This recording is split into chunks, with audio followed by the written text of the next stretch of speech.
Home run in the 8th inning. Mike Leake, very good hitting pitcher. Talk about that a little bit, but also in a contract year for him. Let's take a look at the Pirates lineup, brought to you by Toyota.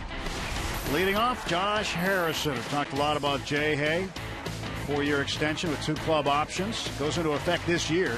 Gregory Polanco batting second, then McCutchen in the 3 spot. Walker batting cleanup.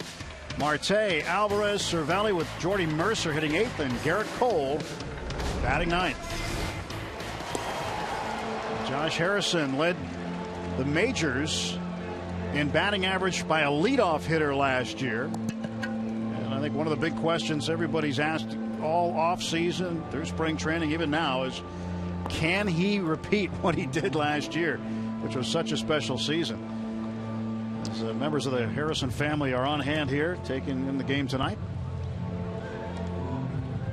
Jay Hay, as far as I'm concerned, the numbers are going to be there. They might not be as good as last year, but he's going to come to play, and he's going to come to play against Mike Leake, the crafty righty for the Cincinnati Reds. He'll throw 5 different pitches: fastball, cutter, slider, change, and a curveball. Oddly enough, Pirates haven't beaten him in some time. At least he hasn't lost a decision against the Pirates since way back in May of 2012.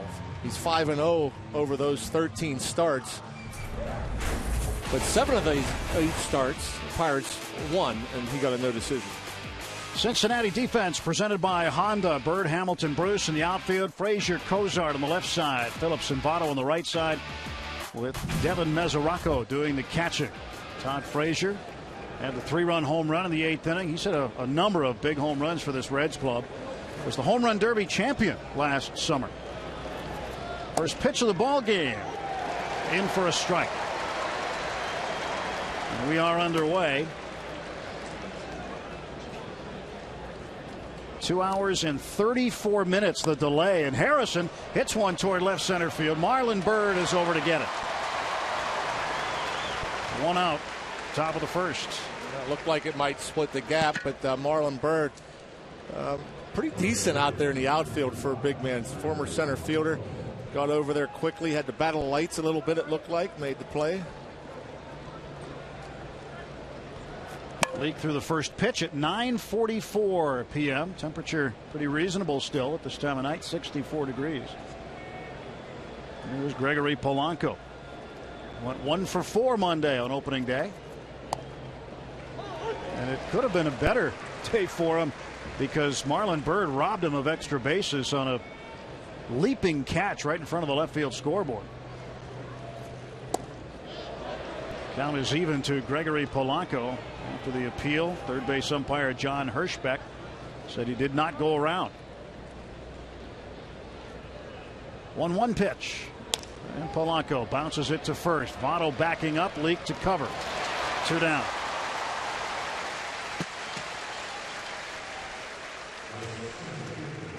Votto had to go back to get that one. Here comes Andrew McCutchen. 8th inning off of Kevin Gregg Monday.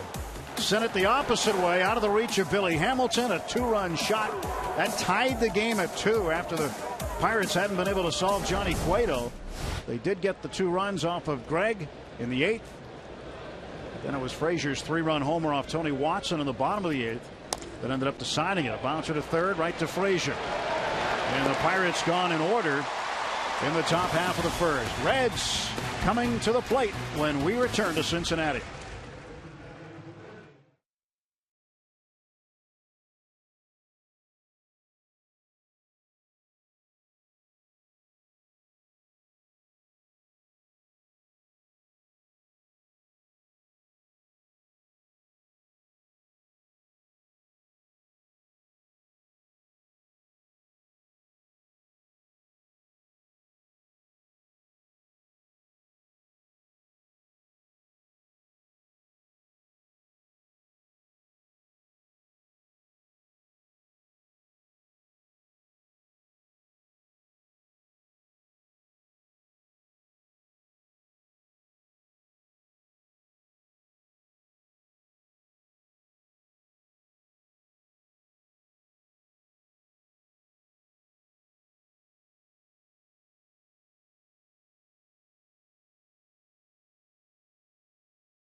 look at this Reds lineup brought to you by Honda. Billy Hamilton leading off. 20 games against the Pirates, hitting .347 with 5 doubles and 16 stolen bases. Joey Votto bats second, Frazier third, Mesoraco in the cleanup spot, Jay Bruce will bat fifth. Then Marlon Byrd, the left fielder, struck out 3 times on Monday. Brandon Phillips, second game hitting in the 7th spot. Zach Cozart 8th, and Mike Leake doing the pitching and batting 9. The numbers on Garrett Cole. Garrett Cole, a little time on the disabled list, but still 11 wins, 5 losses, a .365 ERA, 138 strikeouts in his 138 innings. Simple math, that's 1 per inning. 12 of those strikeouts coming right here at Great American Ballpark. Last start of the year, back on September 28th. First pitch to Hamilton, fastball inside. Yeah, and that was the start, you remember, where there was some grumbling about whether or not the Pirates should hold him out for a wild card game, but they had a chance to at least tie for the division that day, and certainly the decision was made, and the right decision, to have Garrett Cole pitch that last game with a chance to tie for the division and force a playoff with St. Louis. Not only had 12 strikeouts, pitched 7 innings. As Hamilton slaps one toward Pedro, and Pedro will just wait for him, and there's 1 out.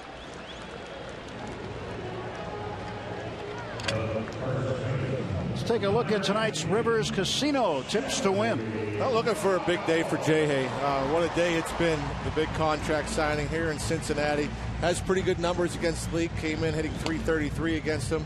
And for Garrett Cole, keep him in the park. He lost a decision last year, gave up a couple long balls here, but Garrett Cole's so good. Hard to bunch hits against him in a particular inning. So he's not going to give up much in terms of stringing together hits. But he keeps it in the park. The Pirates win. Facing Joey Votto. Votto with a pair of hits on opening day. Went 2 for 4. Last season hit .255. Strike 1 to Votto.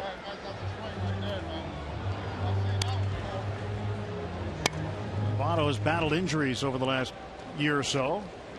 Seems to be pretty healthy. And when he's healthy, the Reds do better. 1 ball and 2 strikes. In fact, with Votto in the lineup last year, take a look at the swing first. Yeah. I don't know if it was a slider or a changeup, 88 miles per hour, but you don't see Votto get fooled that often. And the Reds with Votto last year, 32 and 29. Without him, 44 and 57.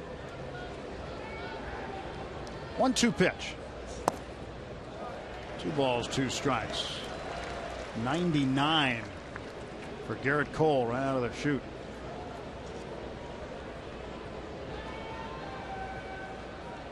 Two delivery. Got him. Call, strike 3. 2 men out for Cincinnati as Joey Votto sat down. Boy, that's a good looking pitch. Look at the movement on this 2-seam fastball at 95 miles per hour. It starts off that inside corner and ends up right over that inside part of the plate. Votto has nothing to do but tip his cap. 2 out, bases empty for Todd Frazier. Frazier has 12 home runs in 36 games against the Pirates since the start of the 2013 season. 2 balls, no strikes.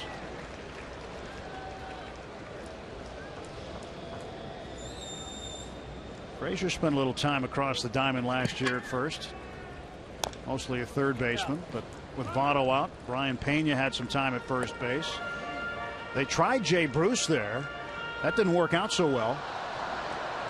And it was a short-lived experiment. I told Todd Frazier to go over there and catch the ball for a little while, which he did. 2-1 pitch. Outside. I don't think too many people nationwide knew a whole lot about Todd Frazier until that home run derby, but he keeps improving every year. He has big power to all fields. Frazier fouls this one away. Might have broken his bat. Fills up the count at 3-2. Cost Frazier his game bat. To get another one. That's a two-seamer again. That's similar to the pitch he threw to Votto. Votto obviously to the glove side of Garrett Cole. That one arm side and on the hands. Started on the inside corner, ran off.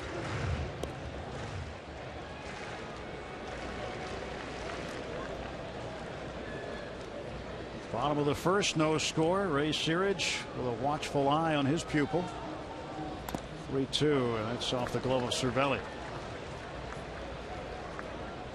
Our Barrel Automotive League leaders stat. Leaders in average fastball velocity among starting pitchers from last year. See Garrett Cole fourth on the list. Yordano Ventura from Kansas City on top of the list. 95.5 is average velocity. We've already seen him throw 99 here tonight. 3-2. In the air to left. And it's 1-0 Cincinnati.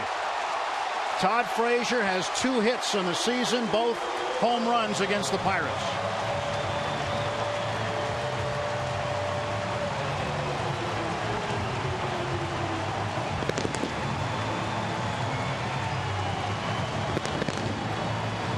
Turn around a fastball. Tony Watson saw that Monday afternoon. Watson goes upstairs. He has that good deceptive fastball up that gets by most righties. Garrett Cole, 97 on the inside corner. And Frazier geared up for it. Didn't miss. Devin Mesoraco takes a strike. You can see where Cervelli was set up. He wanted it away, ran back in. 0-1's inside. Count is even, a ball and a strike. I don't know how, if people realize how hard that is to do. That's 97 miles per hour on the inside corner. There just isn't too many humans that could turn that around. Ground ball left side. Harrison scoops it up.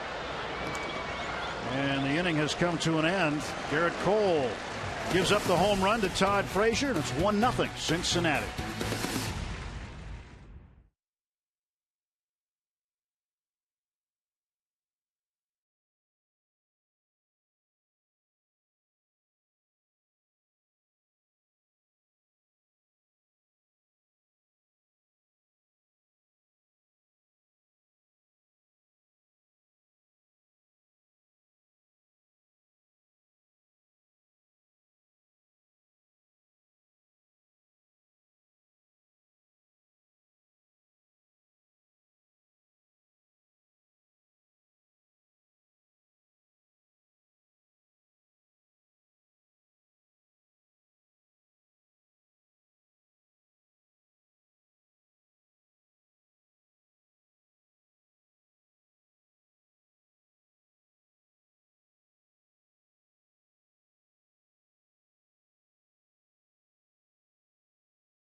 Could boil down to a simple price in 2015.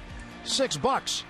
Explore these 6 players and why the season may hinge on their vital performances on Inside Pirates Baseball. $6 tonight after postgame on Root Sports. On the UPMC scoreboard, Todd Frazier, a solo homer off of Garrett Cole. First hit he's given up this season. A 440-foot homer to left. And now the Pirates trying to get back at the Reds. Neil Walker leading off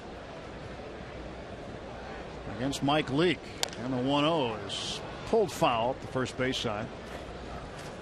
You mentioned it, John, that there's not a lot of humans who can turn around 97 the way that Todd Frazier does.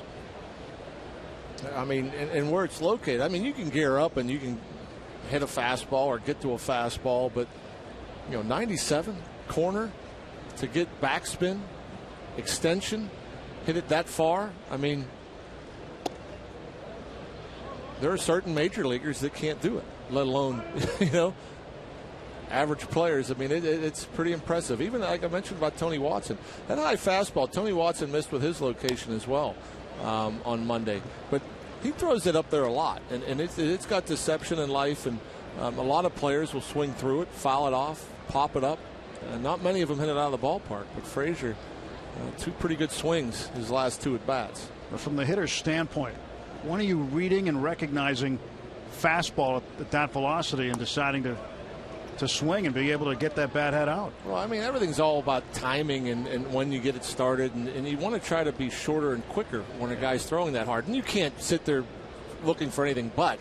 I mean, you got to be amped up for velocity. And you can always try to adjust if it isn't a fastball. But even so, even if you are ramped up for velocity, a lot of times you can't get to it. You look at a guy like Aroldis Chapman, 100 miles an hour. I don't care how ramped up you get and how early you start. I mean, he's still throwing it by most. Starling Marte with Neil Walker aboard after the leadoff walk. Marte went 0 for 4 on opening day. Fouled off to the right, 0-1 to Starling. Marte hitting in that 5th spot in the order. We've been accustomed in previous years to seeing him hit toward the top of the order. How do you like him in this 5th spot? Well, the way he finished last year, the last couple of months of the season, how hot he was. I mean, he could be a run producer. He can hit the ball at the ballpark. He can drive in runs when guys are in scoring position. And so as long as he's locked in and he has that same discipline as we saw the last couple of months and what we saw in spring training, I think maybe a little anxious opening day against a guy like Cueto. You could see the swing was getting a little bit long. He was pulling off the ball a little bit, but when he gets his timing down, he fits just fine in the middle. Walker off of first base, held on by Votto. And Leake ready for the 0-2. And Marte hits it in the air to center field, right to Billy Hamilton. 1 out. Nice looking swing there, and that's being on time. That's being short and quick, seeing the ball as long as you can. He's hit a couple balls now right at Billy Hamilton. Hamilton made a nice play against him on Monday, but he's able to extend, get that little breaking ball that was off the plate, keep his hands back. Flick of the wrist. That's how much strength he has. As easy as that swing was, it still got out there in a hurry. 1 out, 1 on for Pedro Alvarez. And Pedro takes outside. Great spring training for Pedro as far as driving in runs. He had 17 of them. Hopes to carry that run production into the regular season. Last year, just 122 games played. Hit .231.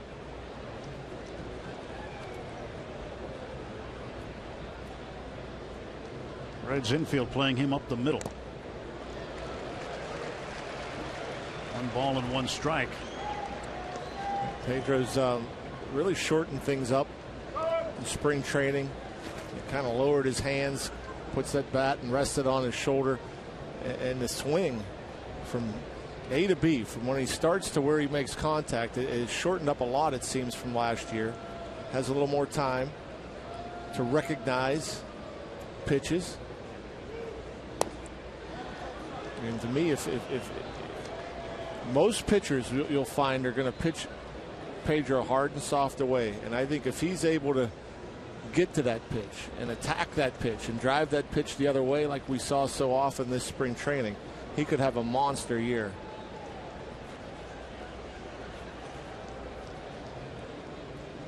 The 2-1.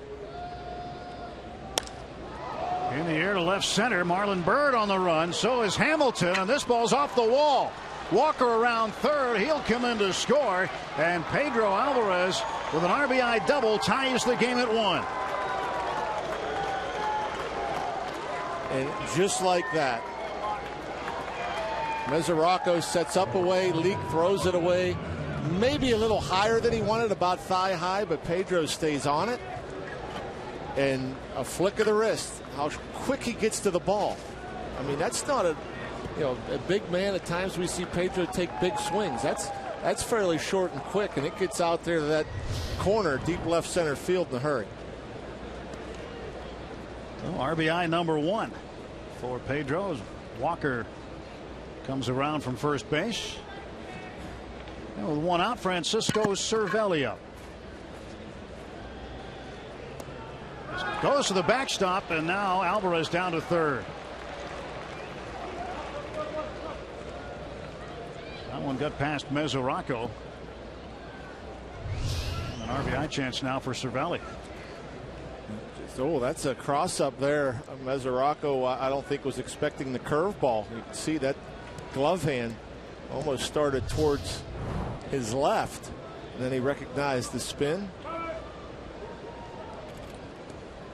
But too late. Reds bring the infield in. Strike call to Cervelli. 92 miles per hour. That's about as hard as Leak's going to throw the fastball. Brian Price in his second year as skipper of the Reds. It's 1-2 to Cervelli now. Brian was a former pitching coach. Took over after Dusty Baker.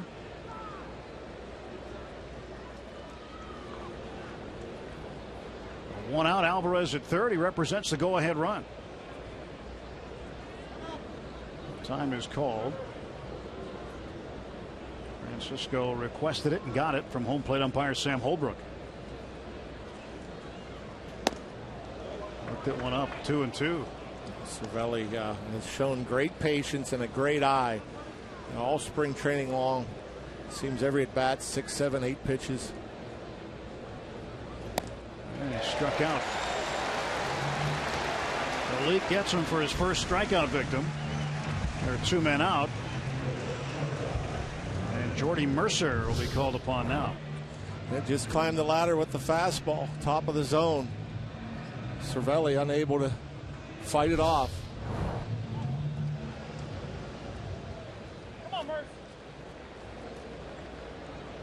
Mike Leake, right from Arizona State to the major leagues. They're going to walk Mercer and get to Garrett Cole. So Cole will have a chance to help his own cause, and he likes these at bats. Very competitive at the plate. And the Pirates have worked hard with their pitchers on their hitting this spring training. Had them in the lineup most games, had them in the cages a bunch. And Garrett Cole can handle a bat. He competes as hard in the batter's box as he does on the mound, and I'm sure he wants to pay back Mike Leake a little bit. Last year, Mike Leake went deep against Garrett Cole. One of his 4 career homers.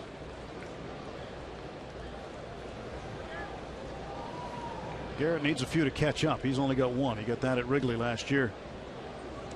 Well, he'll get his share. At 174, home run, 2 runs batted in 2014. Runners at the corners, 2 down. And Leake delivers. 0-1 to Garrett.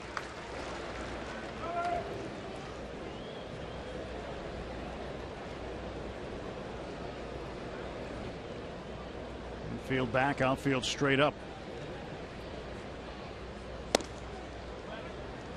Fastball at 91.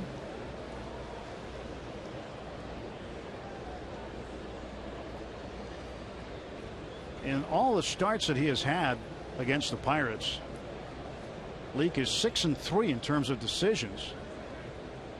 Hasn't lost, as you mentioned, Rock, since May 5th of 2012. Hasn't had a loss, but in the starts that Leake has had against the Pirates, the team is 8-12. Actually had a losing record in the games that he has started.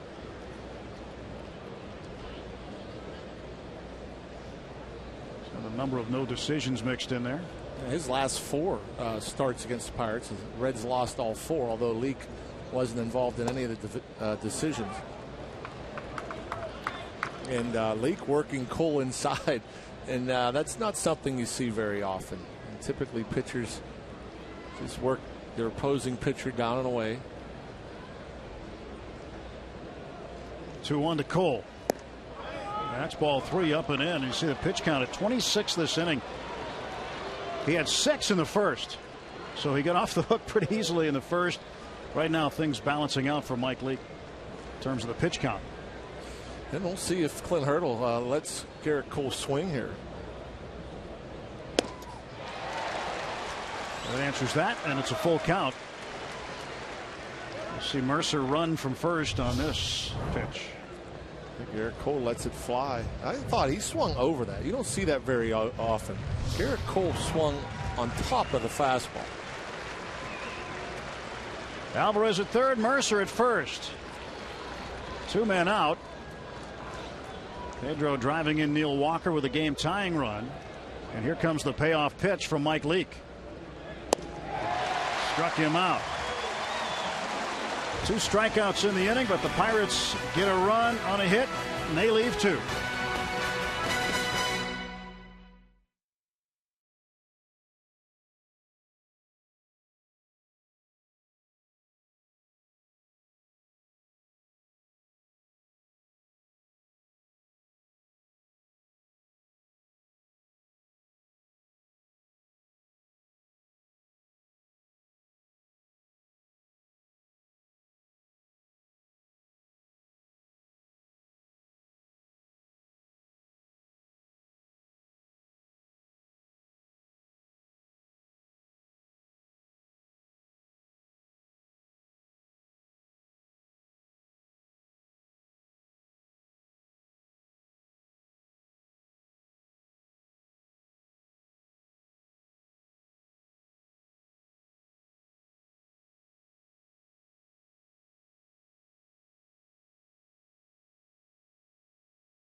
Sports is brought to you by the Chevy Malibu and your Western PA Chevy dealers. By Fridays, Happy Friday. And by Day Automotive. We're going to make your day. Let's go Bucks! Well, Jay Hay, a hustling infielder from the city of Cincinnati. And our Day Automotive this day in Pirates history has to do with another. April 8th, 1963. The Pirates lost to the Reds 5-2 on opening day. But it was memorable because a young second baseman named Pete Rose made his major league debut. Charlie Hustle walked and scored but didn't record a hit. For the season, he went .273, scored 101 times, had 40 extra base hits, and won Rookie of the Year. Game was at Crosley Field, opening day, 1963. 1-1. We go to the bottom of the second inning. Jay Bruce leading off for the Reds against Garrett Cole. First ball swinging. It's off the glove of Pedro. Walker recovering, but too late.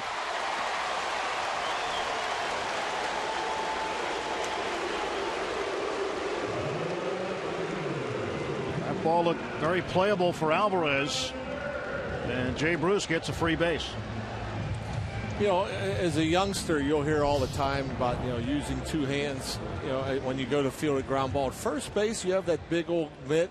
It's sometimes better just to go down there with 1. It frees your feet up a little bit. I mean, you obviously don't have to come up and make a throw. Pedro still working on his footwork over there.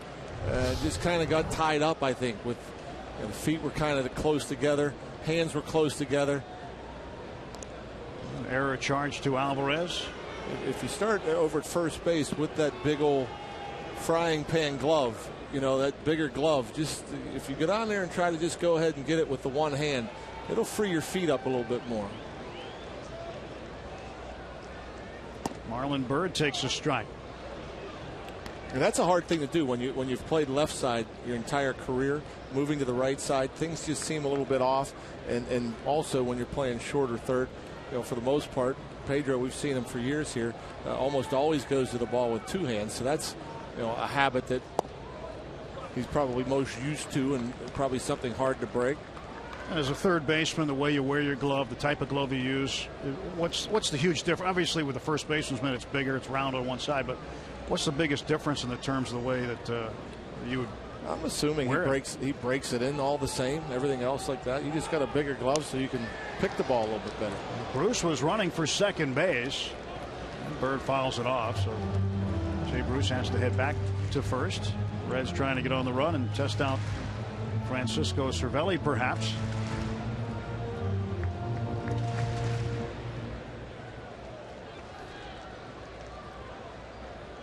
A 1-2 to Marlon Byrd. Byrd went 0 for 4 Monday, struck out 3 times.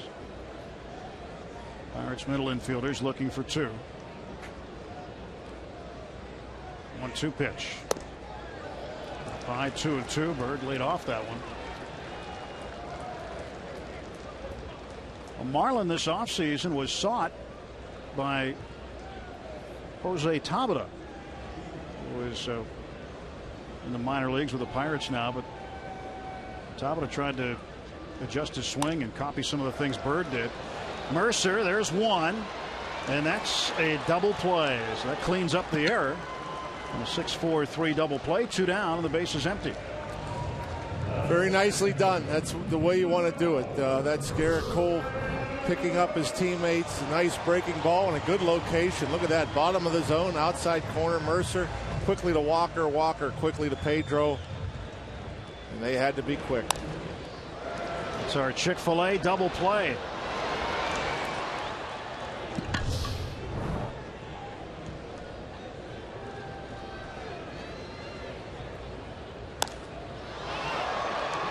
Phillips pops this one up. Center field, McCutchen there. And that is out number 3. A 7-pitch inning for Garrett Cole. We'll visit with Pirates GM Neil Huntington when we come back. 1-1 after 2.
Josh Harrison leading off the 3rd inning of a 1-1 game with John Wehner. I'm Tim Neverett.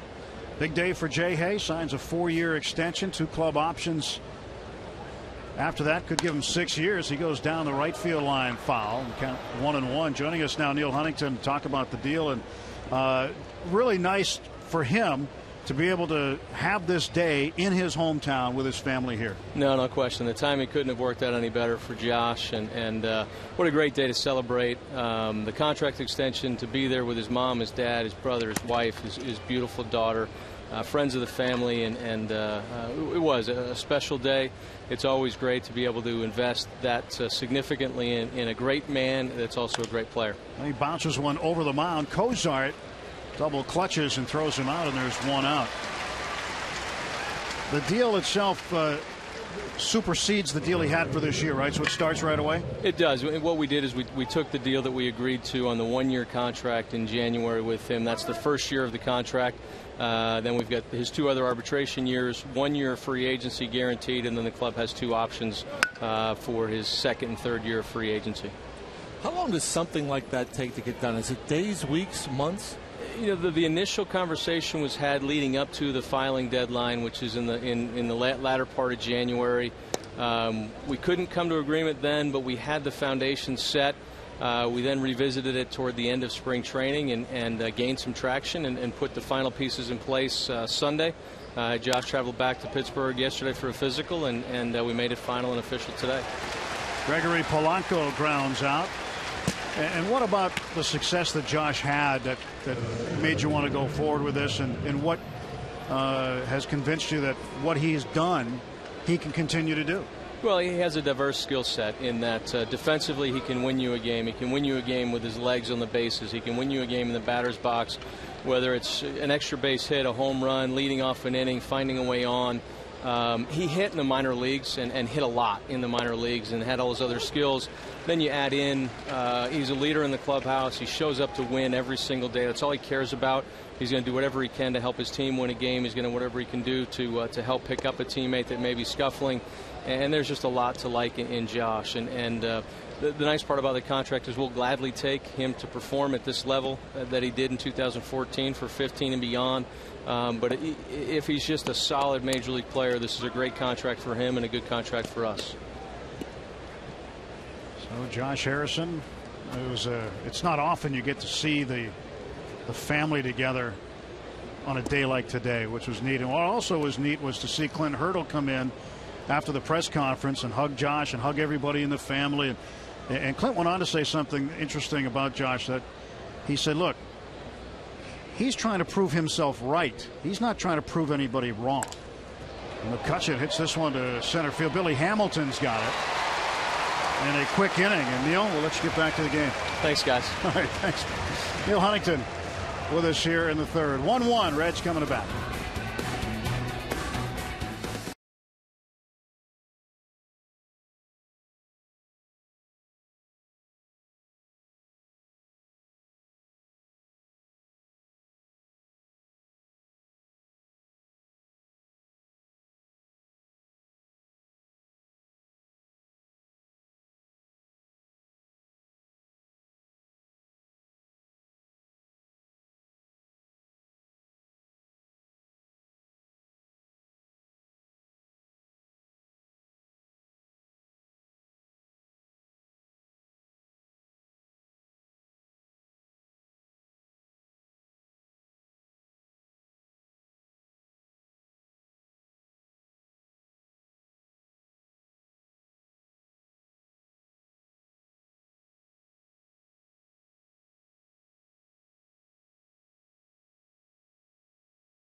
Pirates Baseball on Root Sports is brought to you by Allegheny Health Network.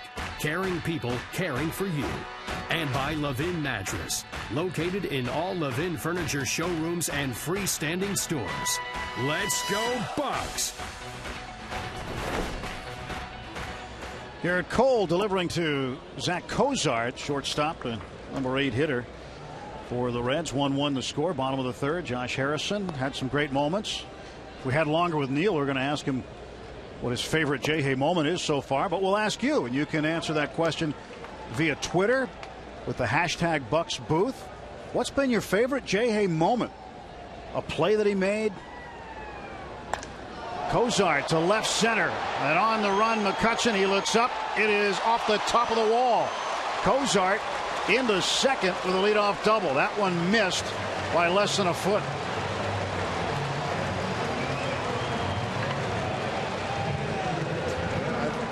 I think perhaps Cozart thought he got this one. I mean, he went out. I thought this pitch was away. Up, outer half of the plate. And pretty close. You don't get much closer than that from a ball leaving the yard. Maybe a foot.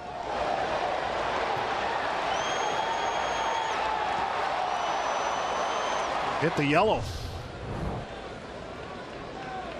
So Cozart at second base, and Mike Leake the batter.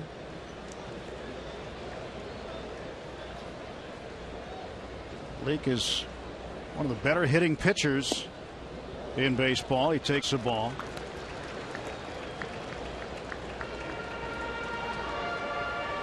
He has 69 career hits. They're the most by any major league pitcher since he debuted in 2010.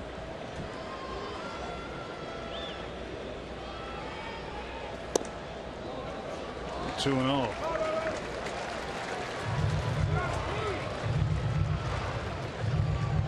Cozart with his first double, his first hit of the season. He went 0 for 3 Monday.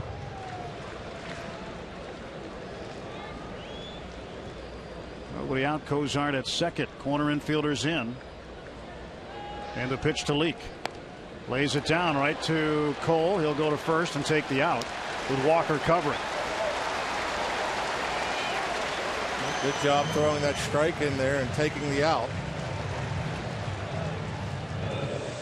The Penguins take the ice for their final home game of the regular season Friday night. Tune in to see the Pens take on the Islanders, and also for your chance to win big during Penguins Fan Appreciation. Coverage starts at 6:30 with Pens pregame on Root Sports. Runner at third, one out. Cozart, go-ahead run there. Back to the top of the order, and Billy Hamilton infields in for Hamilton. Ball one to him.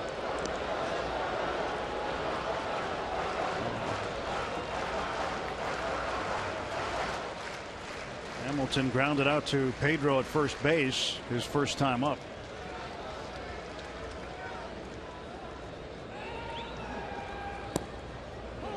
One and one. Good look, the breaking ball there, backdoor breaker, right on that outside edge.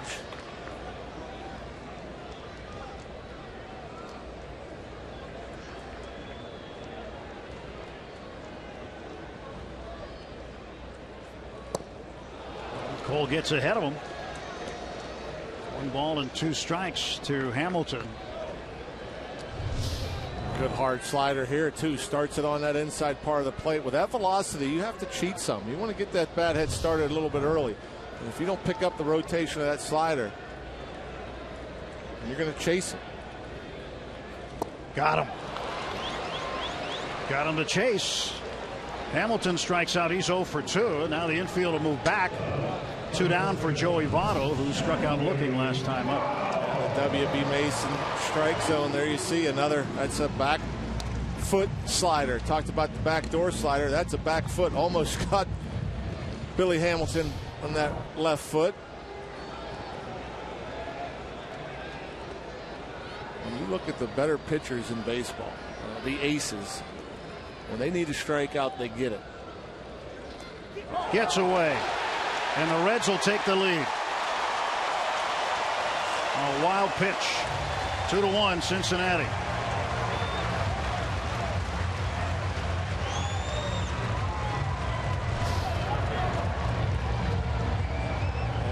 another slider and just came up on Cervelli.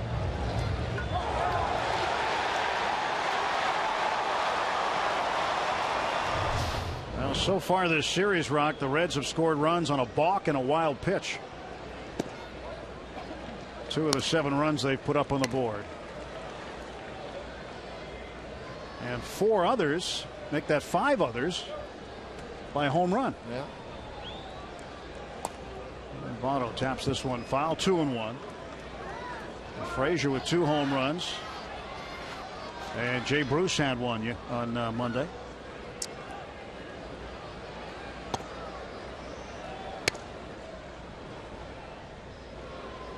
Infield shifted around to the right for Votto. 2-1 pitch.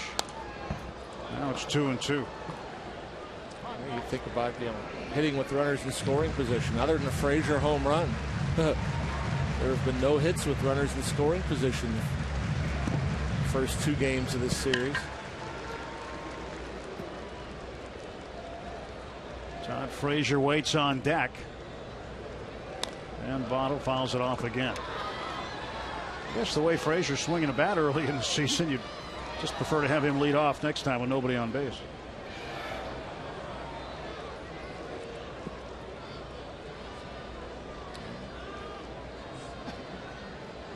Here's the 2-2. Now it's 3-2.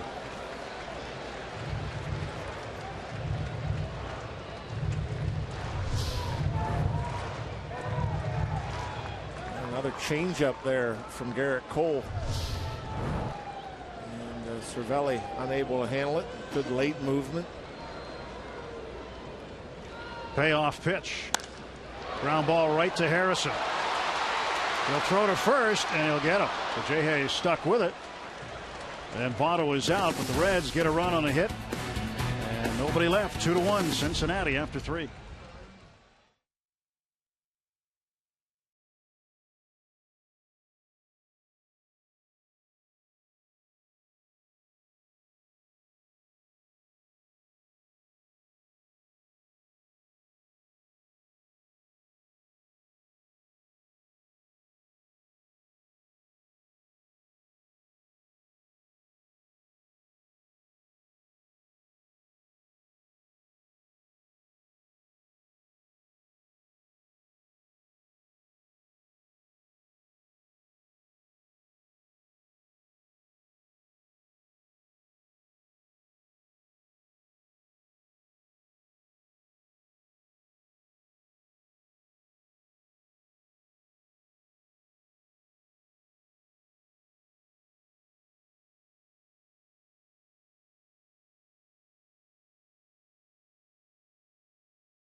The Skies Saturday, April 18th at PNC Park. Watch the Pirates take on the Milwaukee Brewers at 7:05 and stay after the game for an amazing Zambelli fireworks show, courtesy of First Energy Solutions.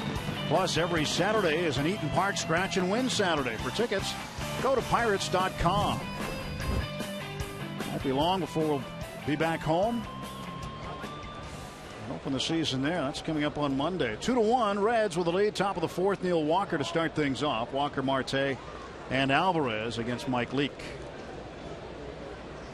Leake's pitch to Neil. Strike on the corner. Walker reached on a base on balls in the 2nd inning, then came around to score on Pedro's double.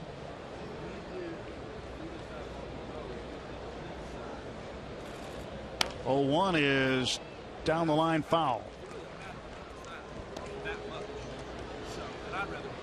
Neil trying to turn on that pitch. Garrett Cole has had a couple hit off him hard. One, the home run by Todd Frazier. The other, the near home run by Cozart. And both of those hits have directly led to runs.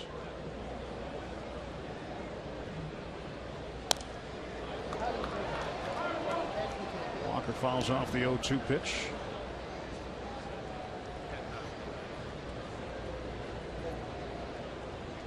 You know when Neal's locked in, it doesn't matter if he's 2-0 or 0-2.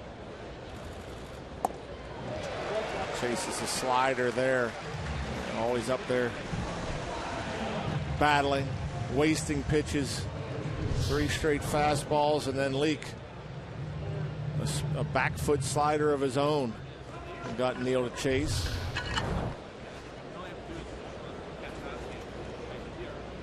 Well, 1 out as Walker's down on strikes. Neal 0 for 1. Starling Marte looking for his first hit of the regular season. He led the Pirates in hits in spring training with 21. 1-0.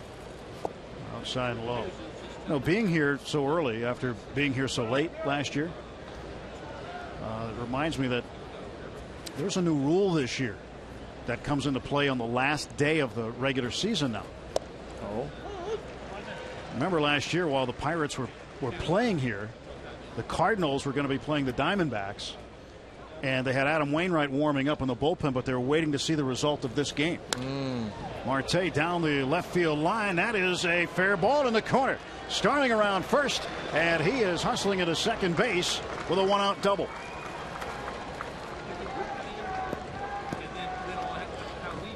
So,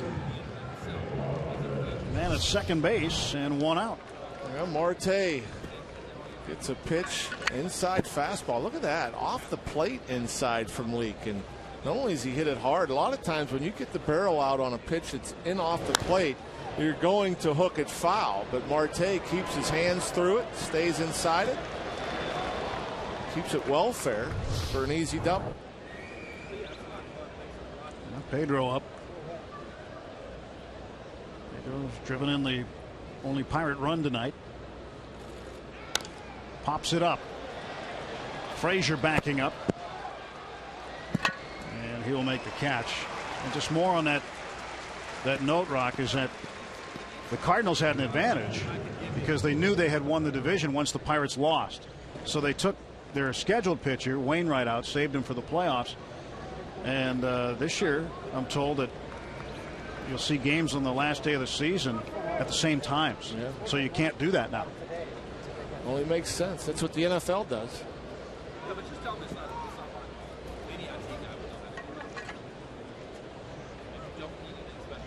So it would have not made a difference in who the Pirates pitched. They pitched Garrett Cole. They had a chance to tie and force a tiebreaker. And had the Pirates won and the Diamondbacks beaten the Cardinals on that day, we would have left from Cincinnati and gone straight to St. Louis for a Monday playoff game to see who would win the division. But didn't work out that way. Here is Cervelli. He struck out swinging in the second. 2 balls and no strikes to Francisco Cervelli. Now, we were working a spring training game with the Red Sox crew, and Jerry Remy, the color commentator for Boston, said Cervelli was called the pest by the Boston announcers because every time he played the Yankees, he always did something to hurt Boston. And he said that we're going to really like Cervelli. Plays it hard, much like Russell Martin. Good defensive catcher. Works well with the pitchers. And he's got some pop. 4 home runs in the spring. Leaks 2-1 pitch. Inside 3-1.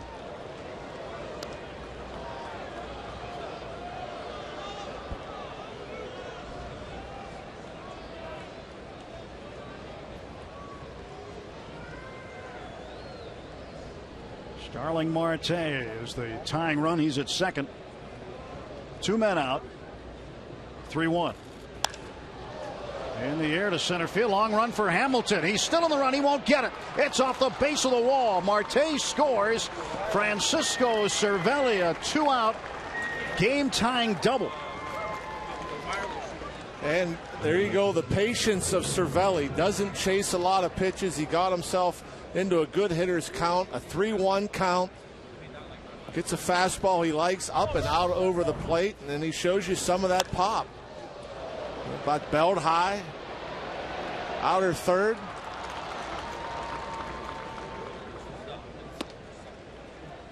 Even all the speed in the world wasn't going to get to that baseball. They will walk Jordy Mercer again to get to Garrett Cole.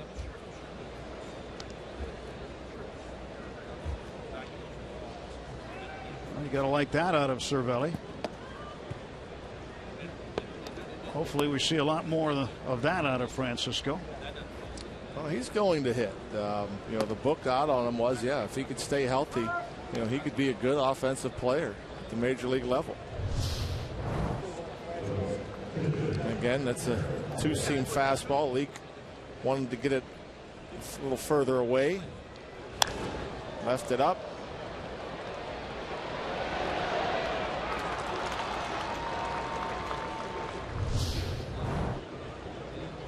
Well, with Cervelli at second base, he represents the go-ahead run. Mercer behind him at first, and another chance for Garrett Cole to help himself. He struck out last time. Got a piece of that one for strike one.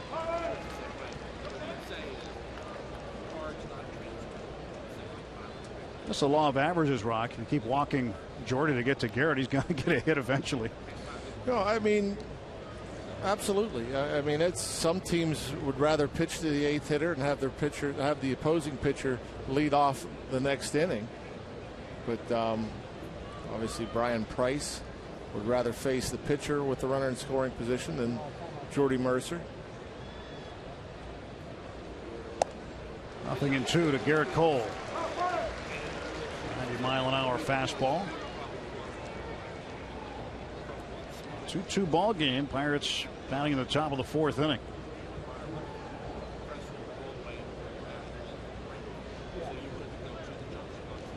Runners off first and second. Leaks 0-2. Struck him out. Pirates get a run. 2 hits. They leave 2. And the game is now tied at 2.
It's brought to you by Yellowwood. Todd Frazier, second straight game. This was his first at bat with 2 outs and a 3-2 count, a 440-foot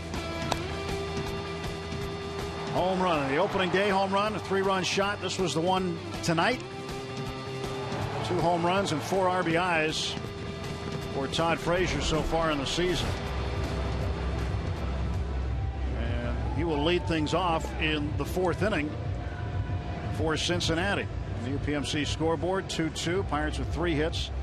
Reds with 2. Garrett Cole will face Frazier, Mesoraco, and Bruce. It'll be interesting to see how they go at Frazier here this at bat. He's obviously been able to turn around the fastball. Do they continue to throw the fastball away from him? Do they throw him more off-speed pitches? Trying to find something to solve Frazier.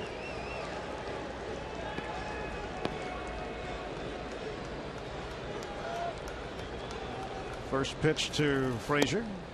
Inside of the fastball, missed.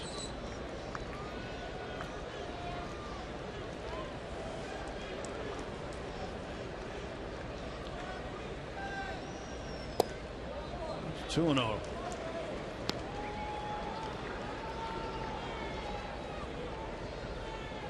Frazier last year was voted onto the All-Star team with the players' vote. Players voted him in. Took part in the home run derby, won it. He was the National League champion. They went American League, National League, won the National League side. It's 3-1. Last year, just the 7th player in Major League history to produce at least 29 home runs and 80 runs batted in and 20 stolen bases while playing third base. Count is full, 3-2. Yeah, we'll see if he gets the opportunity to repeat here in Cincinnati. Home run derby. Payoff pitch down the left field line. Marte backhands. He sets his feet. He will gun it into the infield, and that'll hold Frazier to a single. So man on for the Reds to start the bottom of the 4th. Let's go downstairs and check in with Robbie. Well, Devin Mesoraco, obviously, if you've watched our broadcast, you know he's from Punxsutawney, PA, coming to bat. But the bat he's using is a bat that actually came from his property in Punxsutawney, PA. You see, there's a cool story today written in the Cincinnati Enquirer that documents how he had 12 bats made this past winter. He owns 40 acres of land on his property. 39 of them are covered by trees. So him and the bat's owner went out and searched, cut down a bunch of trees, ended up getting 12 bats to use. So that one in his hand right now with the 814 on it, representing the area code of Punxsutawney. But a homegrown bat for him as he grounds out here. Well, he might have 11 left after breaking that bat. So Cole sawed him off. Wondering if it's ash or maple. With the that ash borer beetle that's been around, I'll venture to guess that it's maple. Robbie, is it ash or maple? Do you know? John Wayner is absolutely correct. It is a maple bat. And the bats were selected from his property. There's actually a mill 7 miles from his house in Punxsutawney, the story states, and they took him up there to make sure the wood was good enough. Then it was actually carved in Louisiana. So the wood was found, then shipped to Louisiana, and then back to him for his final inspection. So the model he's using is called DM814. DM is initials at 814 for the area code. So talk about a homegrown bat, man. That's pretty good. Literally homegrown. One out with Frazier at second base, and Jay Bruce reached on an error by Pedro Alvarez in the 2nd inning. Then was erased when Marlon Byrd hit into a double play.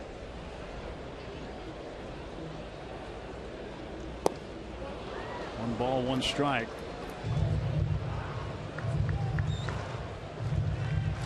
Garrett Cole, 51 pitches. Take a look at where Jordy Mercer is playing, up the middle. Walker out in the short right field grass.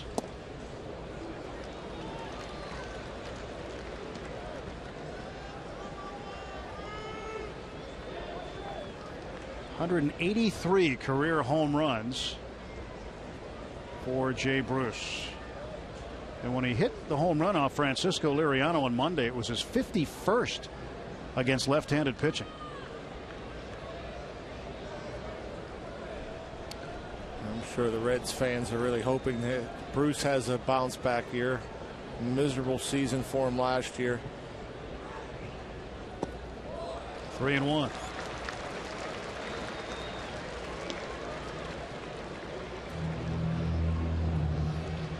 2-2 ball game. Bottom of the fourth inning. 1 out, 1 on for Cincinnati.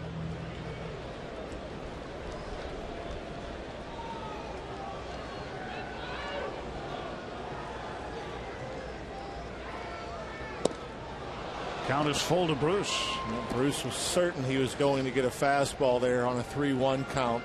Didn't get it. Got the changeup.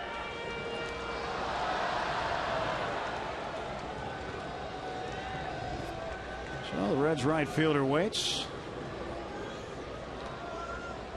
And the payoff from Cole. Walked him. First walk issued by Cole.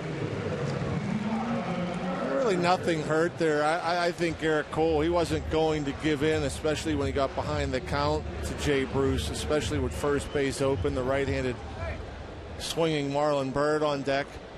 Got him to chase the 3-1 change, couldn't get him to chase the 3-2 slider.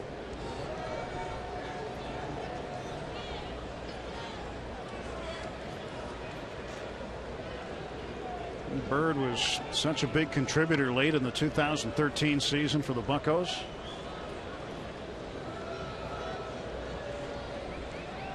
Had a home run against Cincinnati in the wild card game.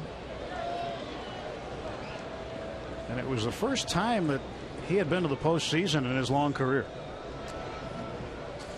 He was especially good in these situations. He could flat out hit with runners in scoring position. A bouncer toward third, foul. Well, if Garrett can keep him on the ground again, maybe you get 2 again. That's what you hope for. Garrett Cole, as we all know, can get the ball up into the upper 90s. So far tonight, we've seen our share of fastballs in the low 90s. And that's his two-seam fastball, which has a ton of movement, and that would be the pitch he would want to go to induce a ground ball. 0-1, yes he did. That's strike 2. Perfectly placed slider there.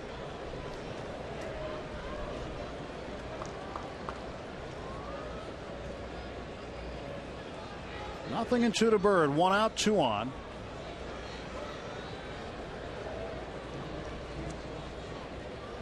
Cole checking second, now comes to the plate and strikes out Bird. It's the 4th time he has struck out in the 2 games of the season so far. This time the 4-seam fastball. Cervelli wants it up. Garrett Cole gets it up. Marlon Byrd a bit late and underneath. 2 men out. Infield can move back. Bruce at first base, Frazier at second, and the batter is Brandon Phillips. Phillips in that 7th spot. The Reds hope that Billy Hamilton works out in the leadoff spot, but if for any reason he struggles, then Phillips would be the likely candidate to move back up to the top of the batting order.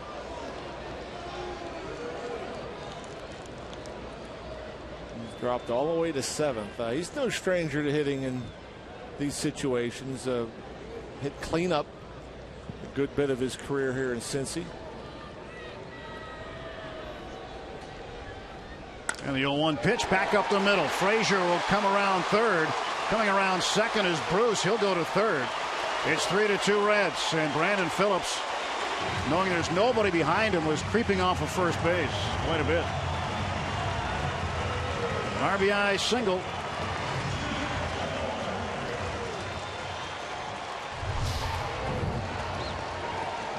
Fastball, wanted it in right down the middle.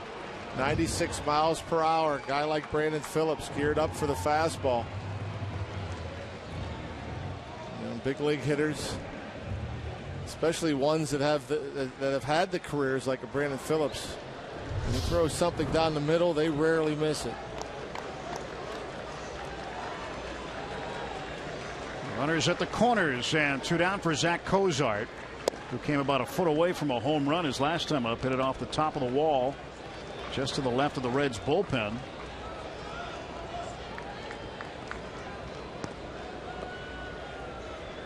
(3-2) Cincinnati. A 1-0. inside, and it's 2 balls and no strikes to Cozart. Garrett Cole falls behind. Cole in 2 starts in his career against the Reds is 0-1.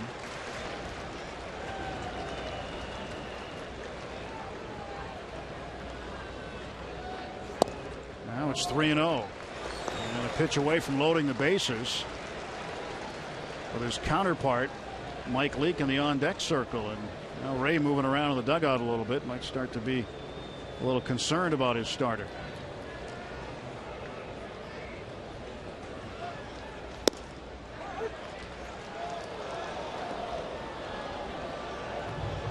A 95-mile-an-hour heater down the middle. Cozart took it. A lot of pitches this inning for Garrett Cole. You know, Ray may go make a visit just to give him a breather. Works a full count now. Phillips will take off on the pitch. Cervelli want to make sure they get this one right.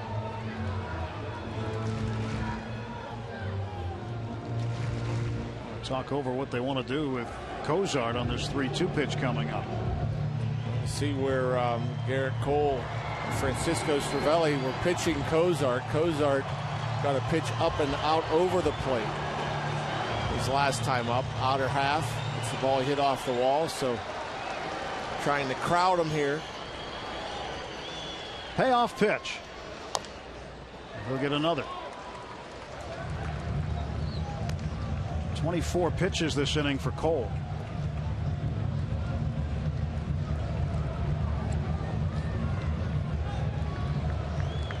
Phillips back to first. He took off on first movement from Cole, and Jay Bruce down there at third base. Again, the 3-2. Walked him. Second walk in the inning. Bases are loaded for Mike Leake, and Ray Searage will make his first visit.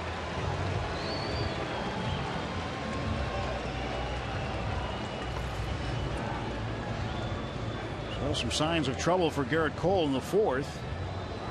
The leadoff single to Frazier. And with 1 out, he walked Bruce, struck out Bird. And a base hit up the middle by Brandon Phillips, scored Frazier. And the walk to Cozart loads him up. You don't typically see a pitching coach come out and discuss things with a pitcher with the pitcher up. Having said that, again, this is more of a breather for Garrett Cole than anything else. But you can't let up against this particular pitcher. We've already said it. Mike Leake swings the bat well. Leake with a sacrifice bunt in the 3rd.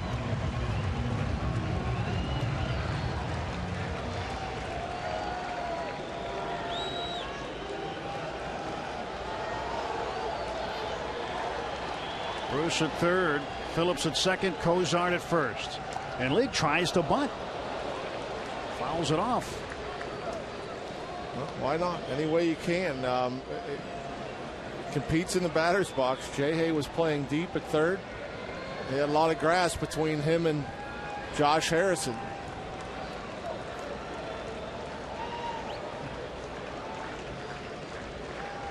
Nothing in 1 to Leake.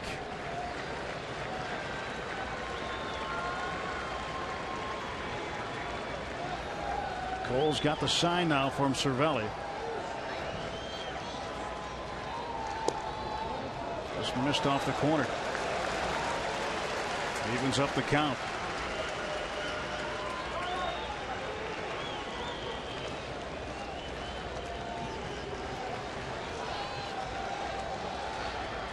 And the 1-1 now. Pops it up, shallow left. Out is Mercer. Jordy calling for it. And the Reds will leave them loaded. But they do get a run on a couple of hits. We'll go to the 5th. 3-2 Cincinnati.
has given the Reds a 3-2 lead as we head to the top of the 5th inning. Let's take a look at social media right now, shall we? Point Park University tweet. You can hashtag Bucks Booth to get us here in the booth. A favorite moment for Jay Hay and Don Chad 54 says that last year they run down against the Mets, one of the greatest hustle plays he has ever seen. Worth seeing again right now. Still don't know how he does this. You know he's never going to give up. He's just going to keep going. He's never going to give anybody an out. This was against the Rockies also later in the season,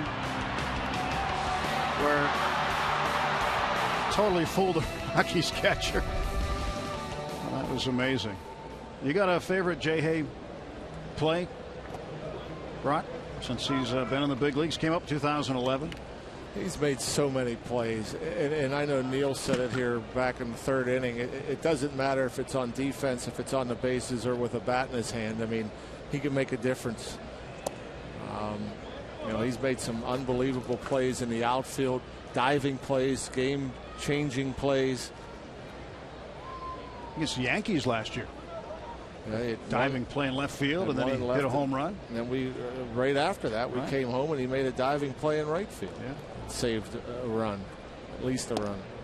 3-0 to Jay Hay. I go back to his first year, 2011, the Mother's Day miracle against the Astros. He had the walk-off hit to win it. Yeah. His mom was in the stands.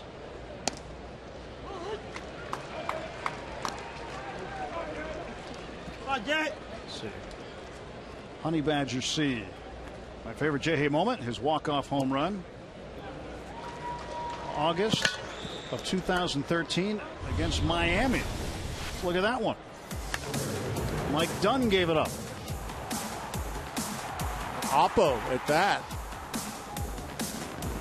And this is one that Neil Huntington reminded us of when we talked to him during the commercial break, and that was one that stands out for him.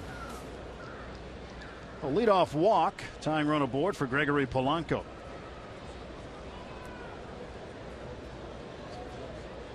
Was it not Dunn that gave up Polanco's first home run? I believe it was. In extra innings last year in Miami? Was it the 13th?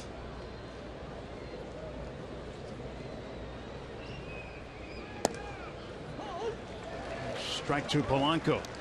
Gregory is 0 for 2 tonight. Had a base hit his first time up on opening day. Hit it up the middle. But he hit the ball hard everywhere he hit it, pretty much, with the exception of his base hit. That might have been the softest contact he had on Monday. Go to first, Harrison back.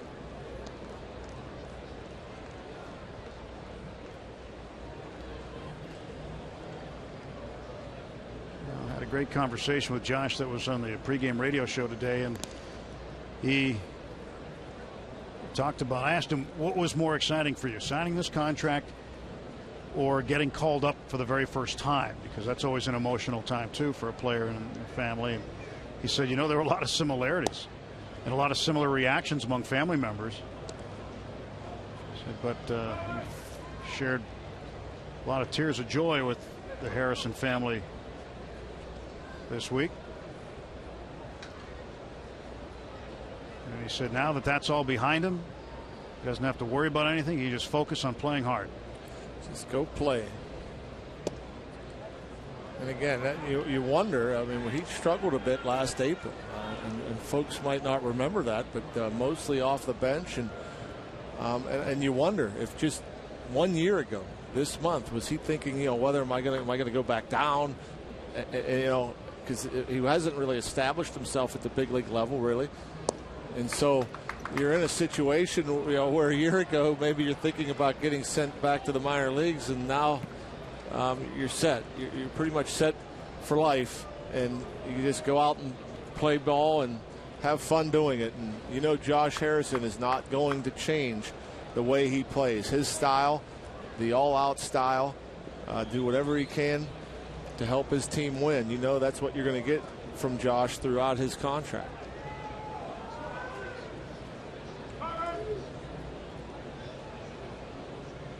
Polanco now with a good hitter's count, 3-1. Does he get something out over to drive?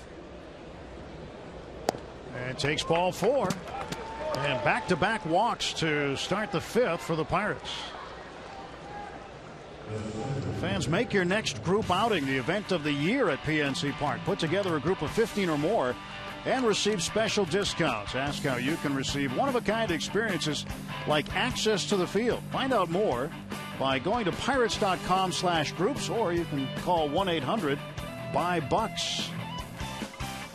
Pirates games funner in bunches. Pirates hoping to score some runs in bunches, and this guy can do it. Now, that's not the way you want to start an inning after you've just taken the lead 3-2 to walk 2 guys in front of Andrew McCutchen. And really wasn't all that close with his pitches to either Josh Harrison or Gregory Polanco.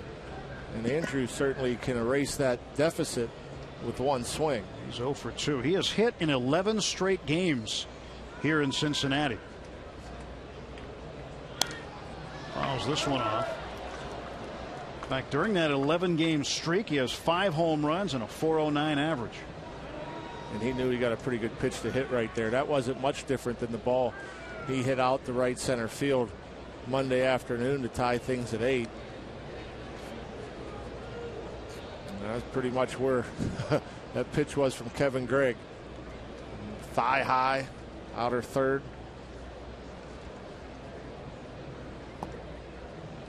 Ball and a strike to Kutch.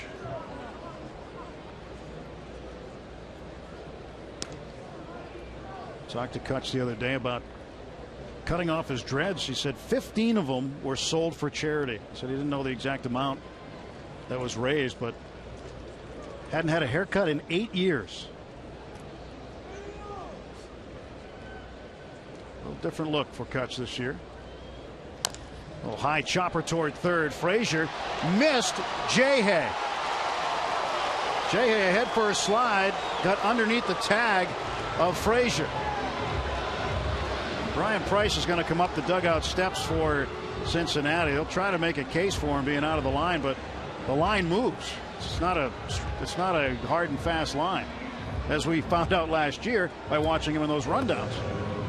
And on top of that, with the third baseman Frazier coming after this one hopper, J-Hay has to stay out of his way to allow him to field the ball.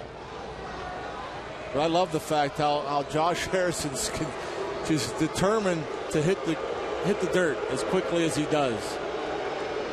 And get back up as quickly as he does.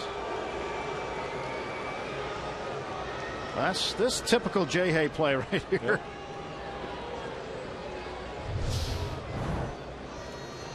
Tying runs at third. Go-ahead run is in scoring position. Walker at the plate, 1 out. Neal's 0 for 1 with a walk. You got to hope for at least a ground ball here. There's only 1 out. The infield's back. You get a ground ball anywhere, you tie the game up. You get it through, good chance you take the lead.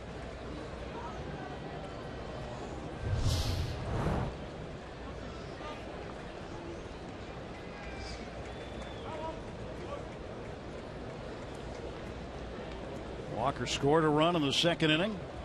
Came home on Pedro Alvarez double. 2 on and 1 out. Bucks down a run in the 5th. Walker slaps it foul. 1 ball, 1 strike.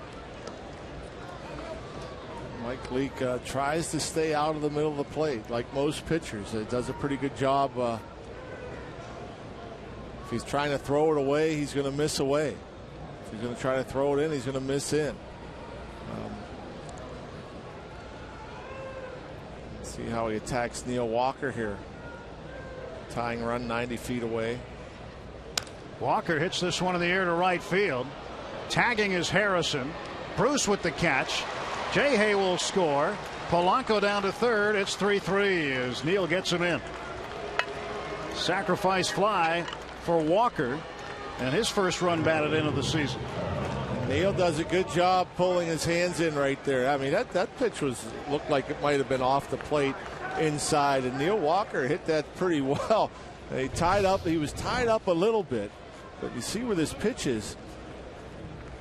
That's good 3, 4, 5 inches off the plate inside. Neal, it doesn't quite get the barrel to it, but still strong enough to get it plenty deep. Starling Marte 1 for 2 with a run scored. Behind in the count 0-1. Polanco the go-ahead run at third.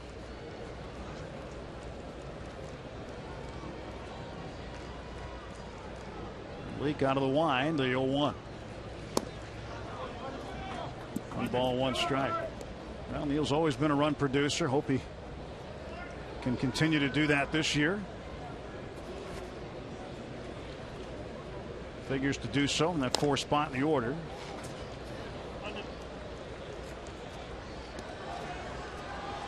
Marte's going to have to try to bring home that go-ahead run. Behind in the count 1 and 2 is Reds getting their bullpen going already here. 5th inning. Starling fouls it off. Yeah, 86 pitches for Leak. Figure he'd be stretched out, be able to go a lot more than this, but at the same time, the Reds have Burke Badenhop up.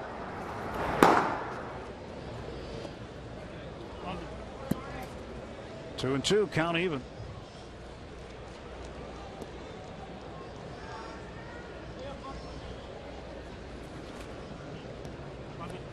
Reds sent away 2 members of their starting rotation this year. Alfredo Simon and Matt Latos no longer here. Leak moved up a bit in the rotation. And now the count full. Matt Latos Monday. See what happened to him? He got lit up. Was it yesterday? Yesterday, I think it was. Yeah, Latos was yesterday. Gave up 7 runs in 2/3 of an inning. His shortest outing of his career. I think his ERA stands at 94. Inside corner, got him. Marte down on strikes, but the Pirates get a run. Neil Walker's sacrifice fly ties the game.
Nice fly off of Mike Leake. Leake looked like he was starting to tire in the 5th. Back-to-back walks led off the inning. Now the top of the order for Cincinnati and Billy Hamilton. Hamilton 0 for 2. Struck out swinging last time up, and then back in the 1st inning, grounded out to Pedro at first. shows bunt. It looked like it hit the equipment of Cervelli. 2-0. Got to keep this guy off base. Yeah, make him earn his way on. Corner infielders are in, and there's a strike call. 2-1. As a third baseman, when you have a guy like this, you got to play in, but it does put pressure on you, doesn't it? You just, it's like anything else. When you take away a bunt, if it means you have to go 20 feet in front of third, you go 20 feet in front of third. Full count. Yeah, I know it's nice when there's 2 strikes, and then you could back up. There you go. But there's certain guys. I remember Brett Butler was the best bunter I've ever seen. He had a knack for squaring and dropping a bunt that would stop 25 feet from home plate. Well, you had to move in more than on him than anybody else. Payoff pitch from Cole.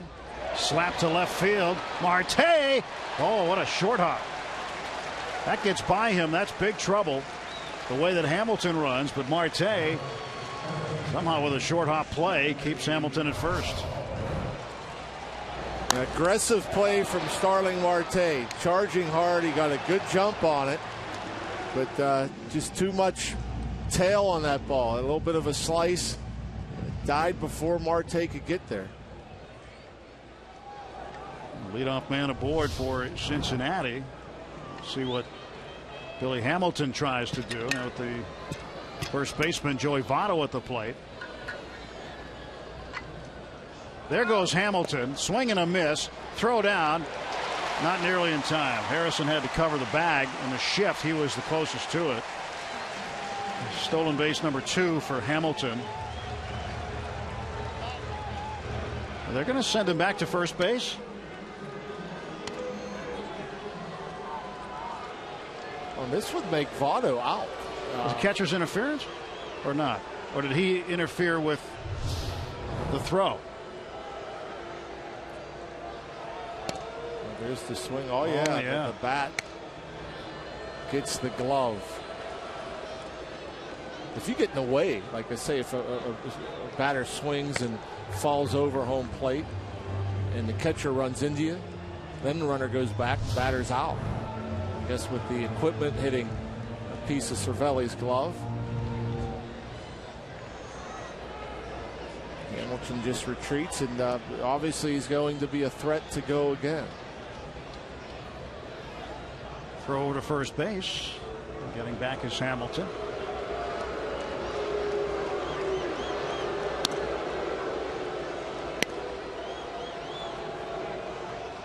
Nothing in 1 to Joey Votto. Votto is 0 for 2.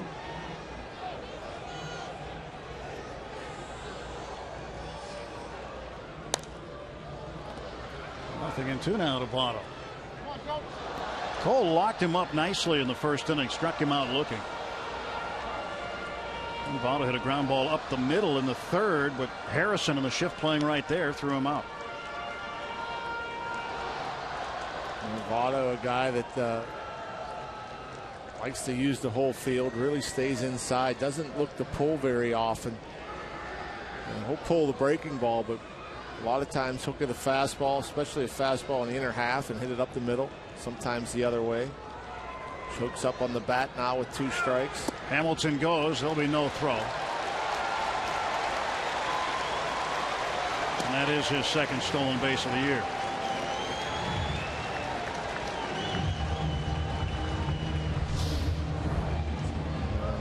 Missing badly with his fastball. Cervelli having to reach over with that backhand. There's nothing he could do about Hamilton. That's a pitch you can't handle. Certainly couldn't come up throwing on that.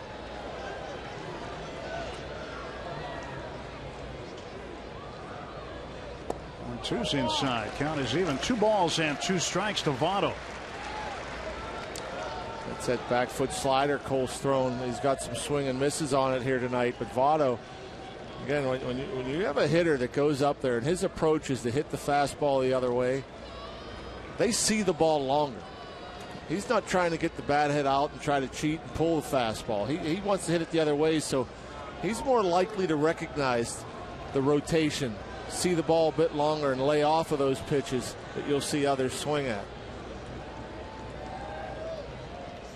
And he swings and misses, and Cole strikes him out for a second time. And that's not easy to do, to get Votto twice in one game. A guy that wants to see the ball a bit longer, to lay off the breaking ball, might not be able to catch up to the 96 up in the zone.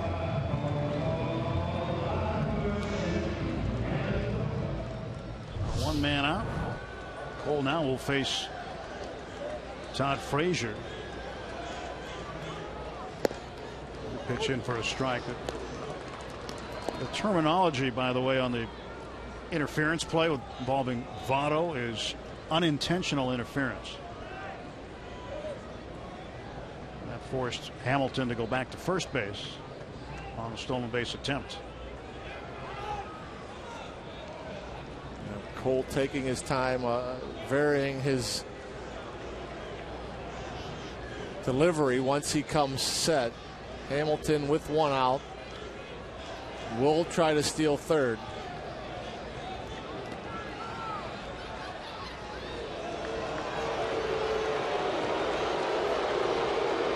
Impressed with the crowd here. Game that started 2.5 hours later than it was supposed to. 20 after 11. A lot of folks stuck around. Hamilton takes off for third, and this one is fouled and back in the seats.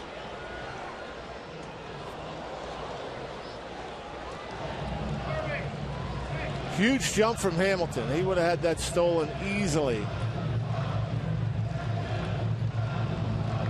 Well, not a lot of guys with that kind of speed. You think back to players like Tim Raines or Ricky Henderson. Players who, if you walked them, it'd be like giving up a triple. Vince Coleman, another one. It's a good one.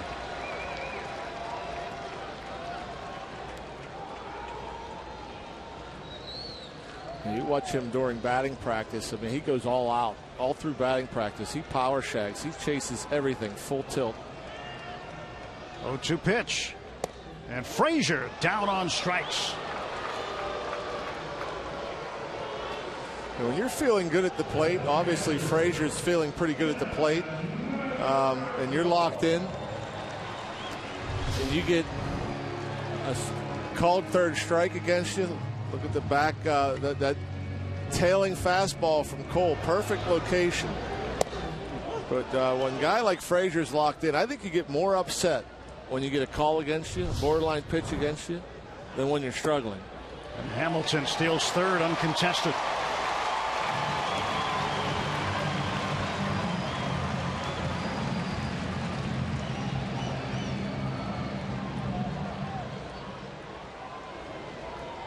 Runner at third and 2 down for Devin Mesoraco. 1 ball, 1 strike to Mesoraco. As Robbie reported earlier, using the homegrown bats from his property in Punxsutawney. He broke it the last time up. He's 0 for 2, a pair of ground outs.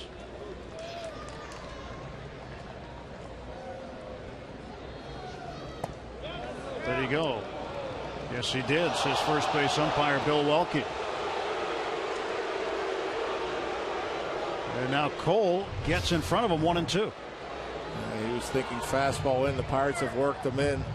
He could not check his swing on that slider.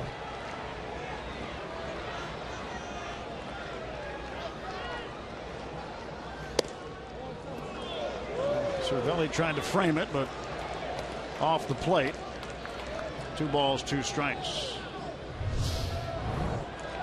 UPMC Sports Medicine strike zone just off top of the zone.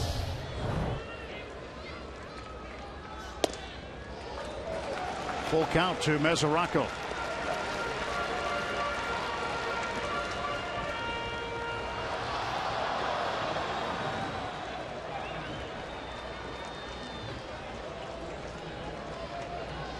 Keeping a close eye on Garrett Cole as his pitch count elevates. This will be the 90th pitch for him. It's a tapper foul. How about the month of April that Mesoraco had last season? It was one of the all-timers. He had 468 in the month of April. Only Stan Musial, Hank Aaron, Ken Singleton, and Barry Bonds have had better Aprils. In fact, in 1958, Stan Musial hit 528.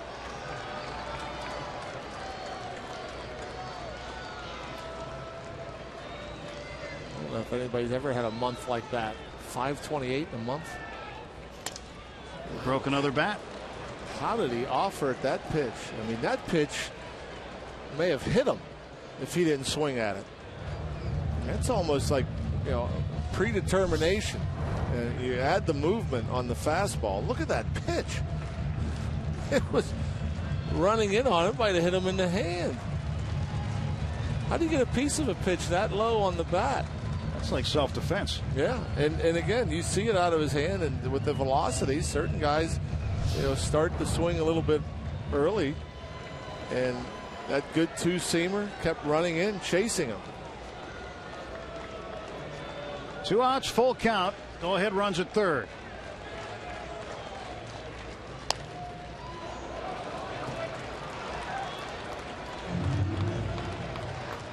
Mesoraco will get another pitch. That time the slider, and now 9 pitches here to Mesoraco. With the pitch count where it is, this could be Garrett Cole's last inning. Payoff pitch, he got him. 3 straight strikeouts with Hamilton on base. He punches out Frazier, and Mesoraco looking.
Began the season on the disabled list. Brandon Compton had Tommy John surgery in March. He'll miss the rest of the season. The rest could be back this month or next. Jeff Decker, strained left calf. Charlie Morton still having problems with the hip after hip surgery.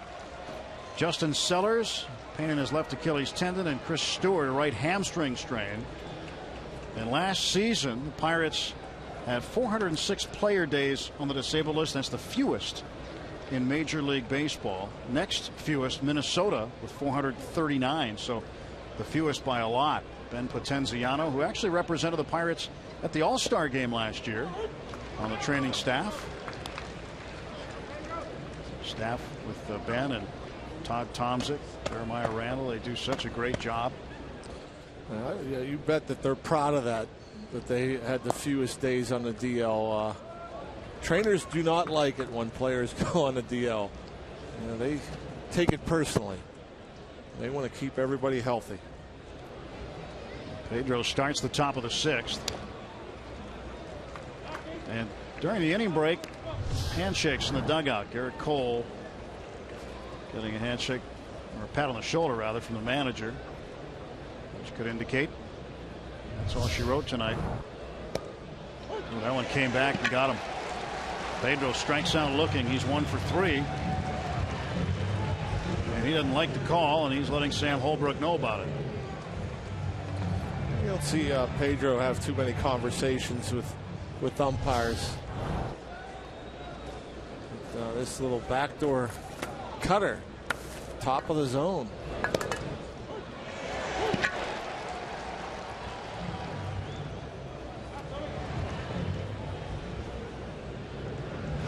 Oh, 1 down, and Cervelli the hitter. 3-3 ball game in the 6th.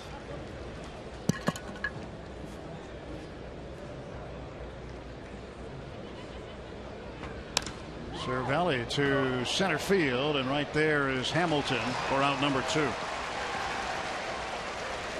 Cervelli now 1 for 3 with an RBI double. 2 down quickly, and Jordy Mercer will actually get a chance to hit now. He's been intentionally walked twice. Jared Hughes loosening up for the Pirates. Garrett Cole done after 5. He'll battle through it today, and you know Garrett Cole's going to always battle when he's on the mound, and didn't have his best command tonight.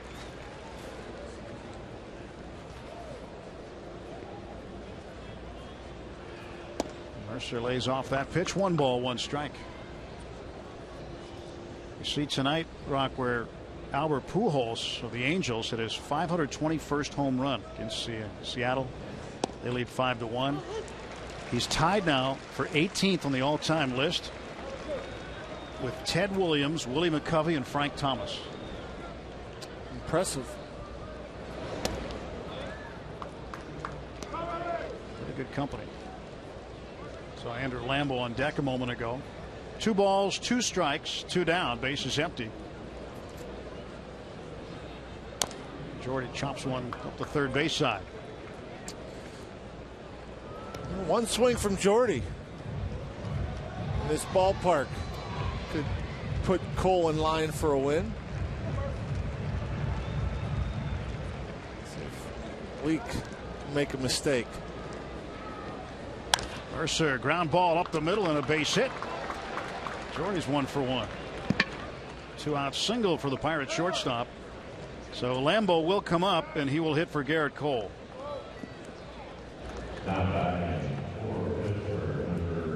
Andrew Lambeau, opening day, had one of the more impressive outs you're ever going to see. He had a 13 pitch at bat. He ended up flying out deep to left field in the 8th inning as a pinch hitter. But what he did was he gave people on the bench a chance to get a look at the new reliever, Kevin Gregg. And the next batter, Josh Harrison, had a base hit. 2 batters later, McCutchen hit a game-tying homer. Gregg got off easy. Hard hit ball by Lambeau, hard hit ball by Polanco. Nice running plays in the outfield by Hamilton and Bird. But great at bat for Lambeau. First at bat of the year. Kept wasting borderline pitches until he got one he could drive.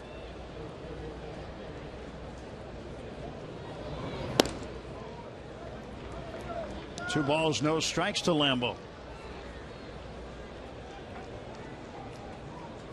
And his first opening day roster this year. Looking for a pitch to drive here. Favorable count.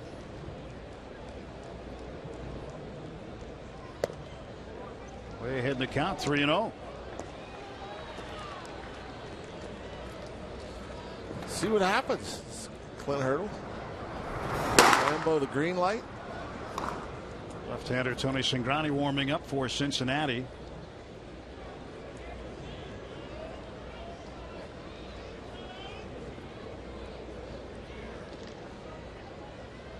And he takes the 3-0. It's 3-1. Leak may have gotten a call on that one. 105th pitch. Looked like it was running perhaps a bit off the outside edge.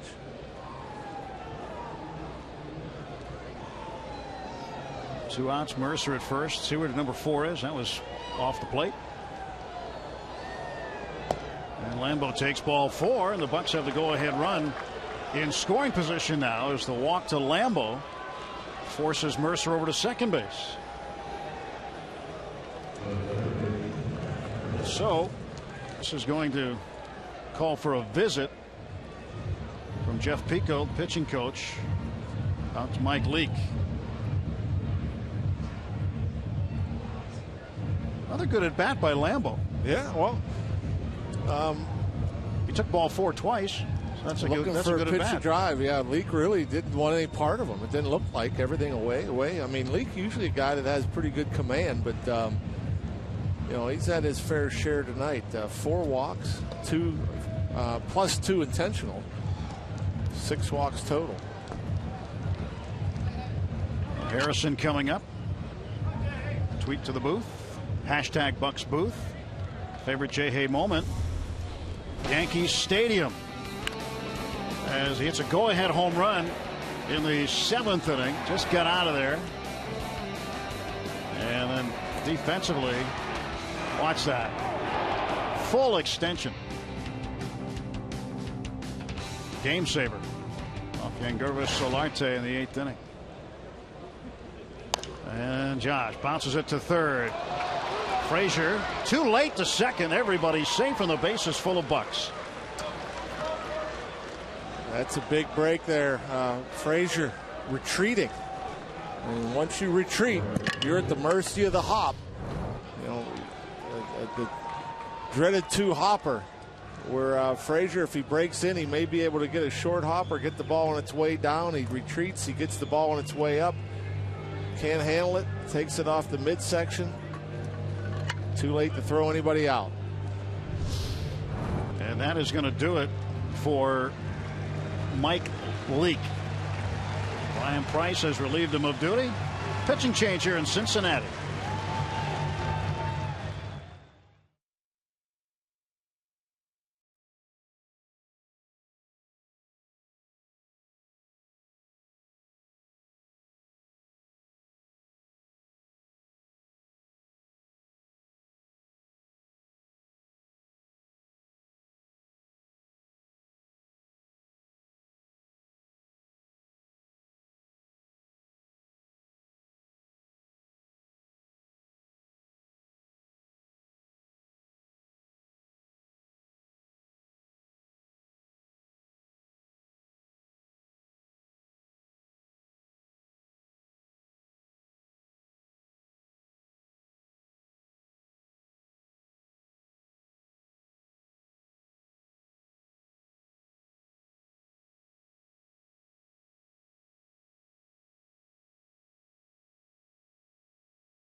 Pirates baseball. See why the Bucks may be equipped with the best offense in all of baseball this season. Hear Josh Harrison mic'd up during workouts and much more. It's Inside Pirates Baseball, presented by Allegheny Health Network. It debuts Saturday at 10:30 on Root Sports. Looks like another good episode. Well, Harrison gets aboard. Now, he was credited with a single on that last play. Don't shoot the messenger. Take it. He's happy to get it. No complaints from our side. But the official scorer gave him a base hit. Tony Cingrani, 2-8 last year. He takes over with the bases full. And a great opportunity for Gregory Polanco. It's a left-on-left matchup. See how Gregory handles this. Cingrani has a good fastball. Did not win a spot in the rotation. Now in the bullpen. And part of the reason is he throws mostly fastballs. It's got deception. It's got life. He throws it up in his zone. And he's going to challenge him. And Polanco backs away from it. A lot of times you get into these left-on-left situations. You do it because of the breaking ball left-on-left. His pitch just missed Polanco's elbow. But in Cingrani's case, he's going to come at you with the heat. There's a strike. 92 miles an hour. Cingrani lives in Seabrook, Texas. Third round pick in 2011 of the Reds. And Gregory fouls it back. 1-2. We'll see if he wants to spin something with a 1-2 count.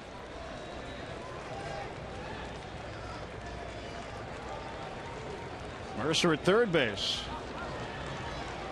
He represents the go-ahead run. Lambeau at second, Jay Hay at first. 1-2. This one is sliced down the left side and out of play.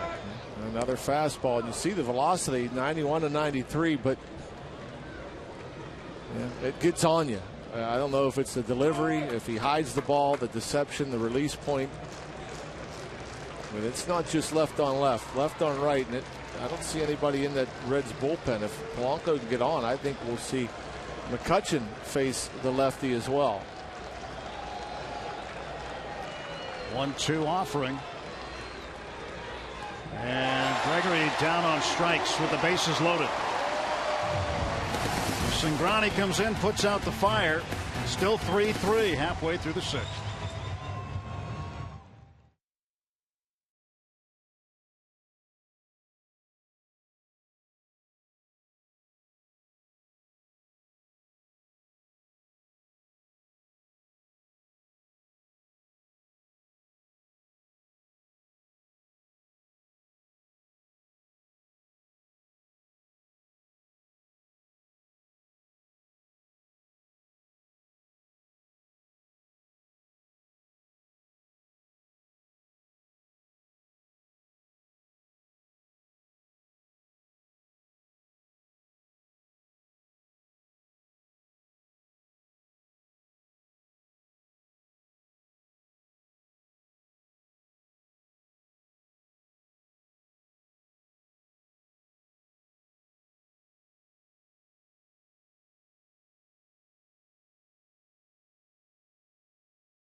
Back the clock against the Houston Astros 2011 season. Jay Hay, his first walk-off hit, scoring Clint Barmas on Mother's Day. It was the Mother's Day miracle at PNC Park. And got a little shaving cream on your mom there, Jay Hay. That's okay. Great Mother's Day that was for Josh Harrison. UPMC scoreboard 3-3, bottom of the sixth inning. Thanks for staying with us. We had a 2-hour and 34-minute delay to start the game due to weather. And here's Jay Bruce at the plate for Cincinnati facing Jared Hughes. And that was ball one. What a great year Jared Hughes had a year ago. 7-5, an ERA under 2, 196. Not a lot of strikeouts, a whole bunch of ground balls. Career high in wins with 7 and major league low of 196 earned run average. 2 balls, no strikes to Jay Bruce. Bruce is 0 for 1, reached on an error in the second and then walked in the fourth. He's thinking one thing here. He was looking fastball and looking to hit it out of the ballpark. And Jared Hughes, 92, able to get it by him. 2-1 to Bruce coming. And a ground ball wide of first for strike 2. 2 balls, 2 strikes to the Reds right fielder, Jay Bruce.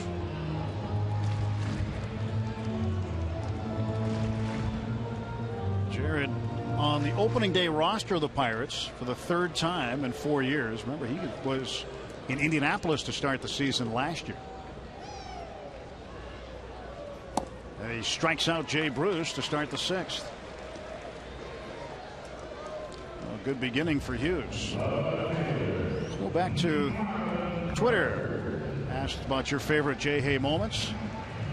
And how about when Jay Hay took over on the mound? Gotta love a position player with an ERA. You can tweet us using the hashtag BucksBooth. Actually, he doesn't really have an ERA. It was against the Rockies, and he didn't give up a run. So he's got a lifetime ERA of 0.00.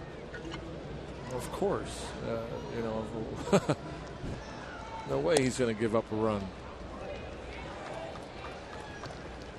Marlon Byrd is 0 for 2. Grounded into a double play in back of Bruce in the 2nd inning. He struck out swinging in the 4th.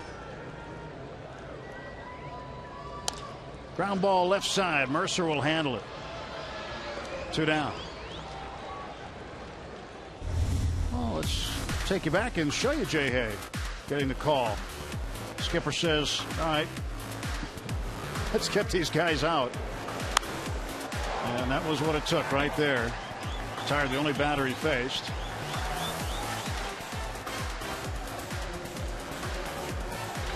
Anybody can do it, right, Ron? I don't believe so. I don't either. Speaking of the Rockies, they won their 3rd in a row over Milwaukee to start the season. Extra innings, they won 5-4 tonight. LaTroy Hawkins got the win. Phillips down to 3rd. Harrison handles it easily. And a 1-2-3, bottom of the 6th for Jared Hughes. 3-3 in the Queen City.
Deck, and Andrew McCutchen makes them pay. You're going to pitch to this guy? Take that.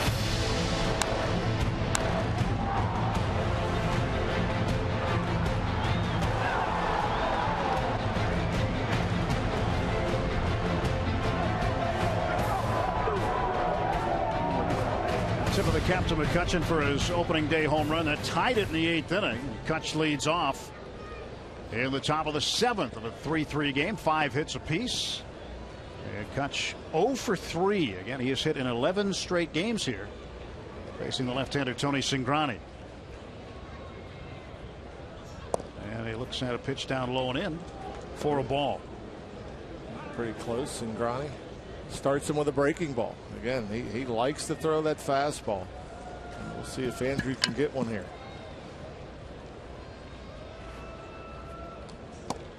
Inside corner, 1-1.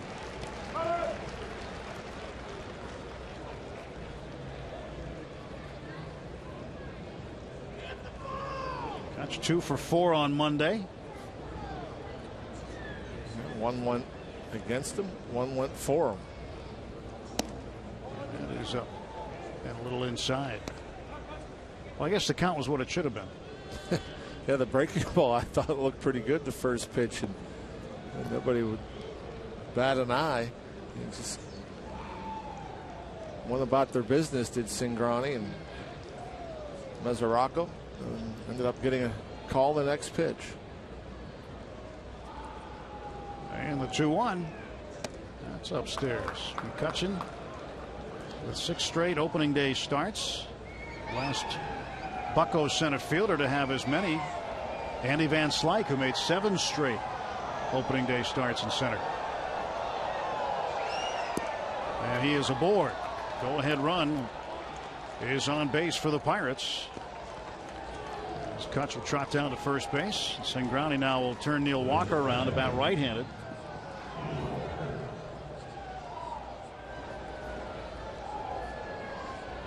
Walker drove in the tying run in the 5th inning with a sacrifice fly. Neil is 0 for 1. He's walked and also scored a run.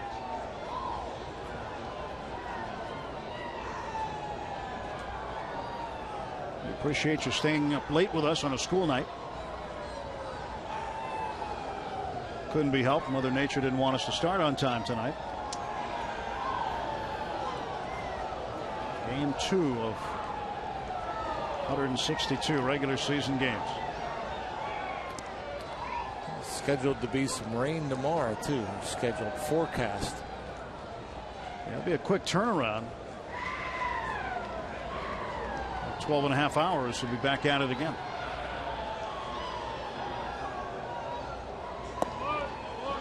Ball 1 to Walker.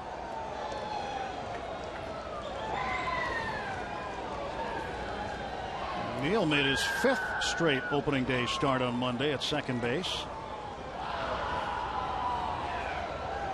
It's the longest since Chico Lean went there from 1988 to 1992.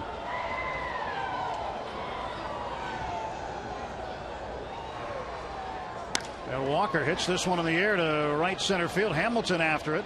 Hamilton right there at the warning track makes the catch. And there is 1 out.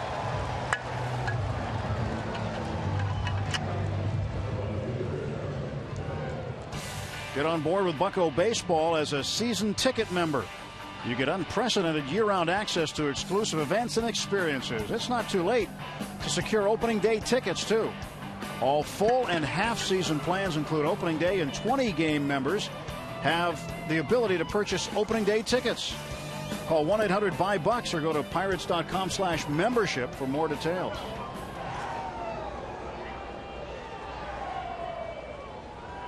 How about that move to first base? You know that imaginary line that you're not supposed to step on? Is it? It's close. I mean, he's very close. It's hard to tell from where we sit, but obviously you got Nick Leyva, Andrew McCutchen over there that they really haven't said anything about it, so leaves me to believe that he's okay. Marte takes ball 1. If you're going to run on a guy like Cingrani, are you just looking to run on the first move because of the move that he does have to first? Well, any left-handed pitcher that you run first move on, you're guessing. And depending on the situation of the game, not always good to guess. There he goes. And the throw. He called a balk. In the dirt. He called a balk. There it was. So McCutchen will stay at second base on a balk by Cingrani. And Brian Price, the manager, is out to talk with Bill Welke, and Welke doesn't want to hear it. Well, I'm sure he's going to say, well, it's the same move. What was different about that move than the previous two?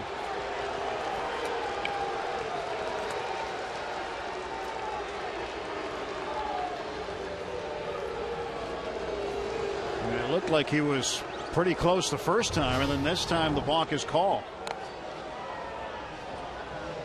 It'll be hard for us to tell whether it was any different. And again, that's borderline, but that looked about where he was stepping before. And in that situation where Andrew did guess, he was guessing that he was going to the plate. Caught off, but a balk. So Marte, a chance here with the runner in scoring position. Starling 1 for 3. 1-0 pitch from Cingrani. Marte takes up high.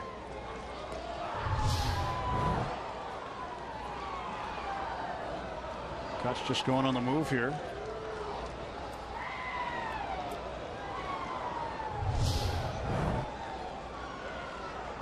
Up 2-0 to Marte. McCutchen leads from second. And Marte pops this one up. It's drifting over the Reds' dugout.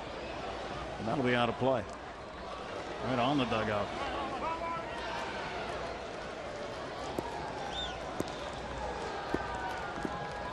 It's one of those balls you want to kind of help get out of play. Don't let it stay in for the catcher or first baseman to get. Yeah, I thought that was going to stay in play off the bat. You know, I was leaning, hoping.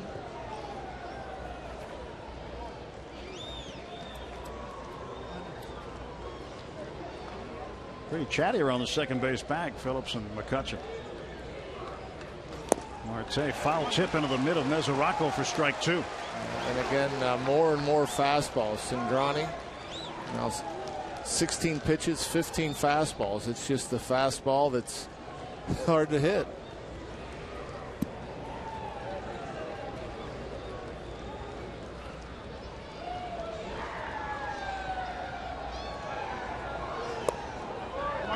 Count is full, 3-2.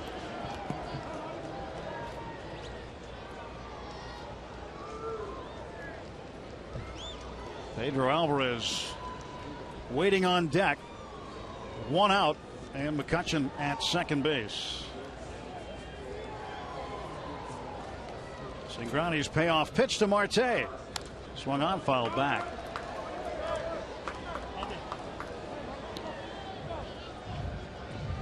And it's one of these guys, and it's again, you're probably frustrated as a hitter. You go up there and you look up at the radar gun, and man, it looks a lot harder than 92, 93, 91.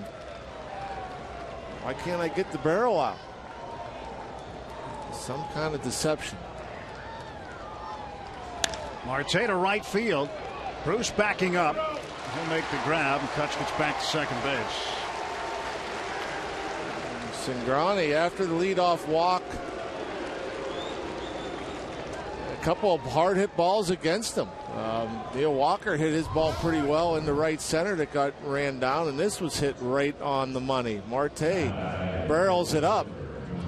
He just didn't get under it. And Bruce able to get back and make the play. So Clint Hurdle makes a move. Corey Hart was the announced pinch hitter for Pedro Alvarez, and now Brian Price will make a counter move, and he will go back to the bullpen for Burke Badenhop.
authority of the Pittsburgh Pirates and may not be reproduced or retransmitted in any form.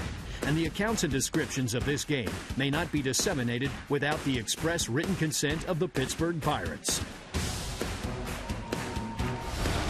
Follow the Pirates all season in 2015 with MLB.com At Bat, the #1 app for live baseball.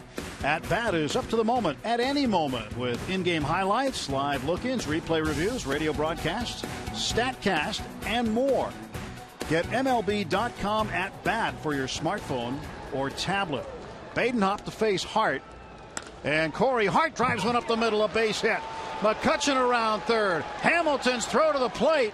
And McCutchen scores. The Pirates lead it 4-3 on a pinch hit RBI single by Corey Hart.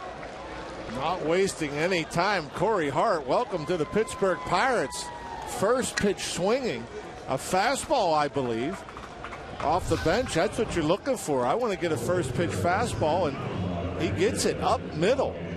And thank you very much, Corey Hart, with a big base hit in his debut as a Pirate. And this run charged to Cingrani. That closes the book on him. McCutchen knows he's heading home right away.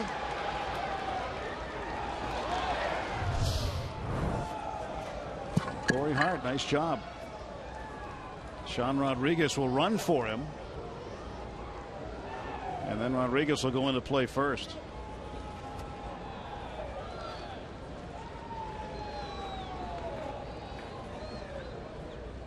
Francisco Cervelli.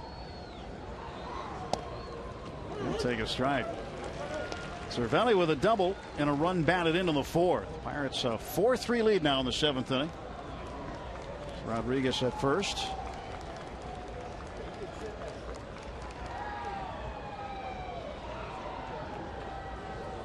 And a ground ball to second.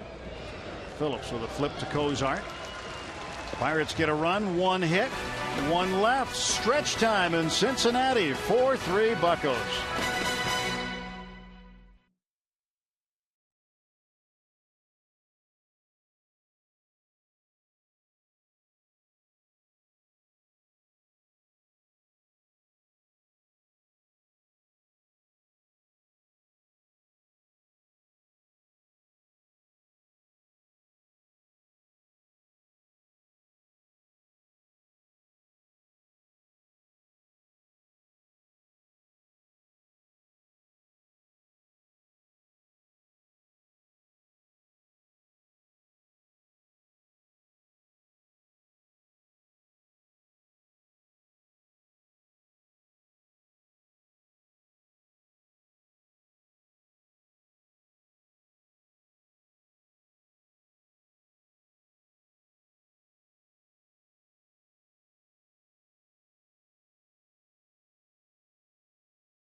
Of the 7th inning here in Cincinnati. Take a look at the Nissan Road ahead tomorrow afternoon. A.J. Burnett against Anthony DeSclafani. Burnett will make his re-debut with the Pirates after a year away with Philadelphia Phillies. Looking to improve on that record from last year. Struggled a bit with the Phils, but hoping for a bounce back year and what he says will be his final season. Tomorrow at noon for the pregame show. Sean Rodriguez stays on at first base. And Cozart will lead off against Jared Hughes. Hughes had a very quick 1-2-3 inning in the 6th. And we were accustomed to seeing Jared pitch just an inning and be done. Last year, we did see him start to work some multiple inning outings in spring training. 1 ball, 1 strike to Cozart. Typically, you see Clint Hurdle inning to inning when the bullpen's rested, and which obviously it is. Just an inning of work by a Pirate reliever prior to tonight.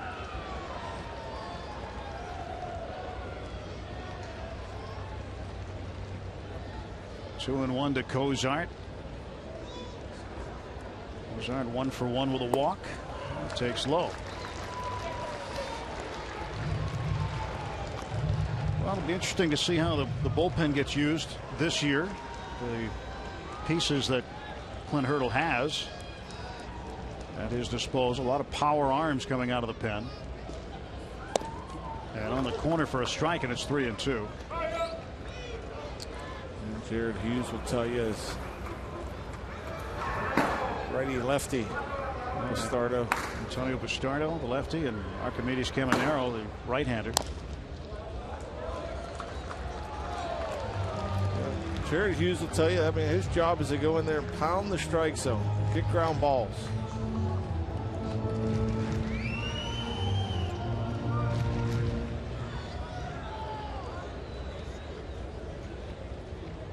Three and 2 to Cozart.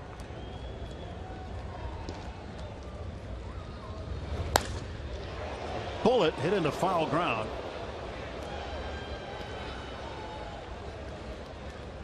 Cozart got the bat head out, I'd say.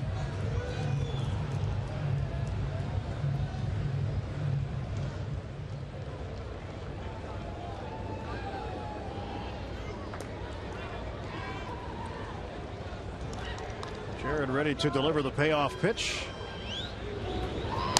And this one is also foul. Cozart getting it ready early and getting the barrel head out. And Jared Hughes with that movement. Hard to pull in the air.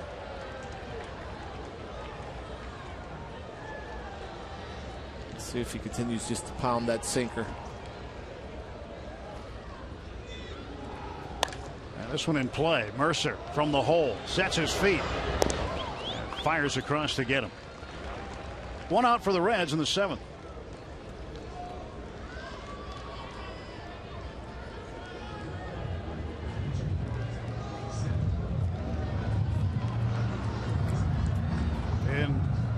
J.J. Hoover, Jumbo Diaz. Right-handers loosening up.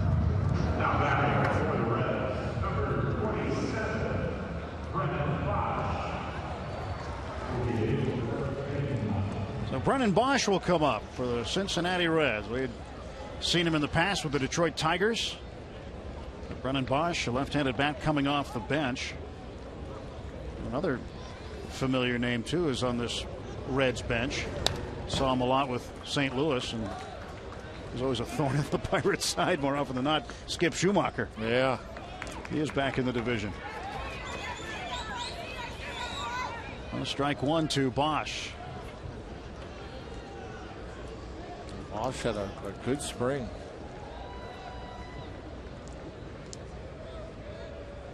It was a non-roster invite that made it. One of 4 different non-roster invites. Kevin Gregg, Jason Marquis. Two others. Very unusual to see that many non-roster guys make a team. Chris Dominguez was another. Saw him pinch hit on opening day. Pitches down low. He checked his swing. Yeah, when you hit 361 with 4 homers, 14 RBIs in camp, you'll open some eyes. Good camp. You know who I saw was in the Reds media guy. I didn't realize he was with the Reds organization. Was Paul Maholm. No longer with the Dodgers. That's called a strike at the plate by home plate umpire Sam Holbrook.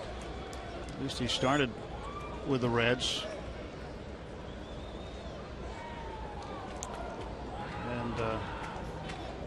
was released by Cincinnati, but see if Paul resurfaces somewhere soon. 2-2 pitch.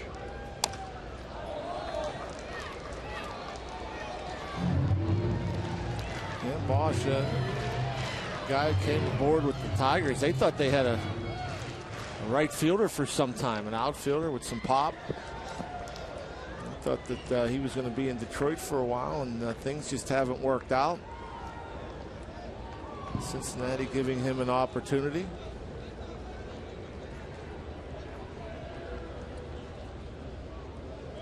Two balls, 2 strikes. That's fouled past first base coach Billy Hatcher.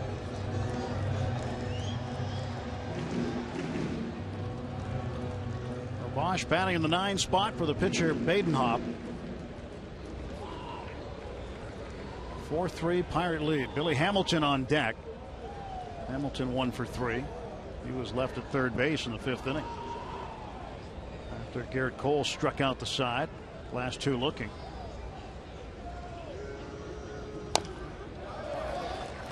Well, it's a battle between Hughes and Bosch. And, we mentioned it with Cingrani out there pitching, mostly fastballs. His more of a straight 4-seam fastball. He throws one after another. Well, Jared Hughes throws mostly fastballs as well, but a good sinking fastball.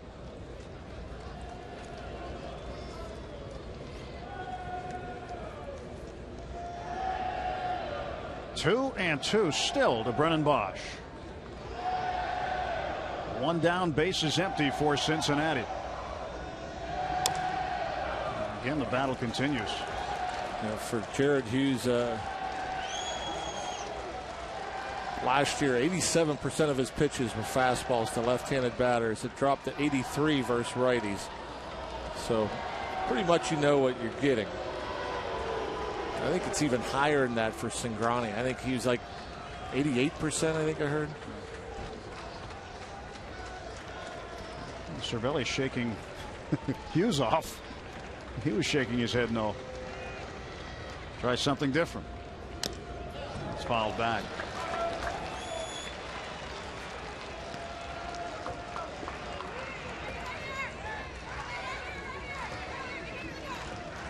I didn't notice him shaking his head before. Usually a catcher, if the pitcher shakes his head, he'll throw down another sign. Cervelli was shaking no to Hughes. And a lot of times, sometimes they do that just to maybe get the hitter off the scent, just to maybe I'm not going to see another sinker. And so he just wants Hughes to shake. So Bosch thinks he's getting something but the sinker. And he struck him out. Jared Hughes wins a good battle at the plate. There are 2 men out in the red 7th. A changeup. Jared Hughes. And you don't see it very often. After all those 2-seam fastballs. Wants it down in the dirt. Well, that was a slider. My mistake. The slider. Notice he didn't shake off Jared that time. Yeah. So Hamilton back up. Corner infielders are in. 2 men out. Check swing, strike 1. Did you see tonight, Rock, where Adrian Gonzalez of the Dodgers hit 3 home runs in a game against the Padres? They are leading 6-4. He's got 5 home runs in the year already. That's a lot. And our crack staff in the truck tells me that he is on pace to hit 270 home runs this year. That's even more. And a base hit for Hamilton. Obviously, he will not hit that many. Off to a great start. Hamilton 2 for 4 with a pair of base hits. He represents a tying run. Yeah, and with Jared Hughes is for a while now. Well, he won't be up there when with Hamilton on first. Clint Hurdle's out of the dugout, calling to the bullpen for the lefty. Pitching change in Cincinnati.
Joey Votto will face a new pitcher for the Pirates, making his Pittsburgh debut, Antonio Bastardo, the former Philadelphia Philly. And last year did a good job in terms of strikeouts, 81 strikeouts to just 34 walks. 67 appearances. Opponents had 188 against him. So Bastardo will try to get Votto out with 2 outs. And the tying run, Billy Hamilton at first base. Bastardo, fastball, changeup. He'll throw it, the fastball in the low 90s. Fastball slider, rather. He'll throw an occasional changeup to righties, but pretty much stays with the fastball slider to lefties. Left on left matchup here as Votto faces Bastardo. Votto is 1 for 4 against him in his career, and that one was a home run.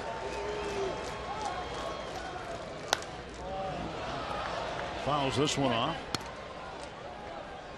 0-1 to Votto.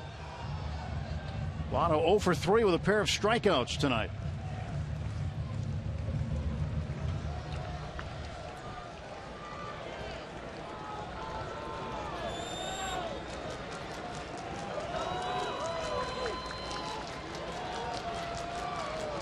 Bastardo ready to go. Hamilton at first. And the throw to first. Hamilton back.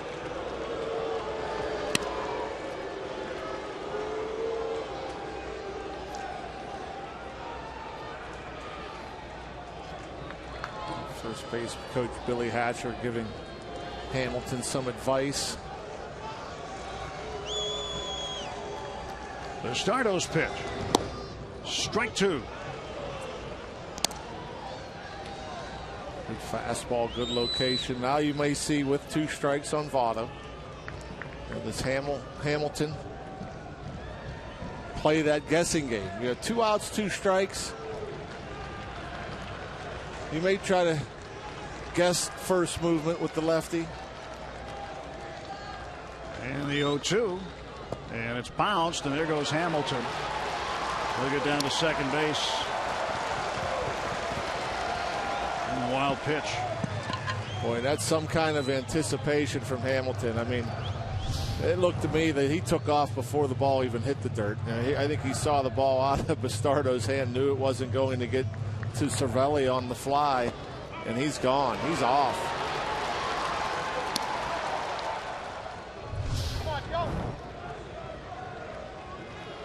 Tying run in scoring position. 2 down, 2 strikes on Votto.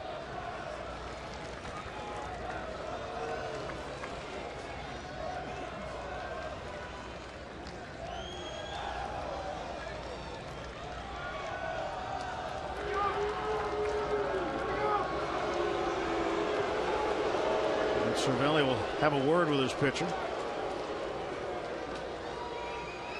Bastardo from the Dominican Republic. Cervelli from Venezuela.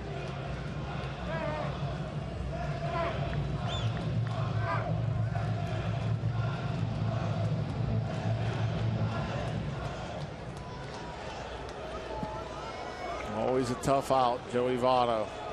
Huge that Hamilton was able to get into second base. Obviously, the base hit will score him.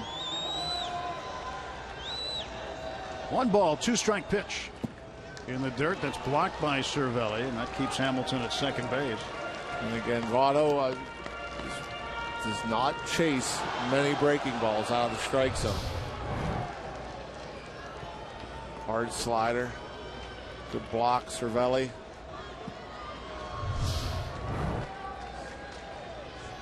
Two and 2 to Votto. 4-3, Pirates leading. And Votto to the right side. That's past Walker. Here comes Hamilton. The throw from Polanco not in time, and that ties the game. Pirates were in the shift for Votto, but it wasn't enough. Walker couldn't get over there.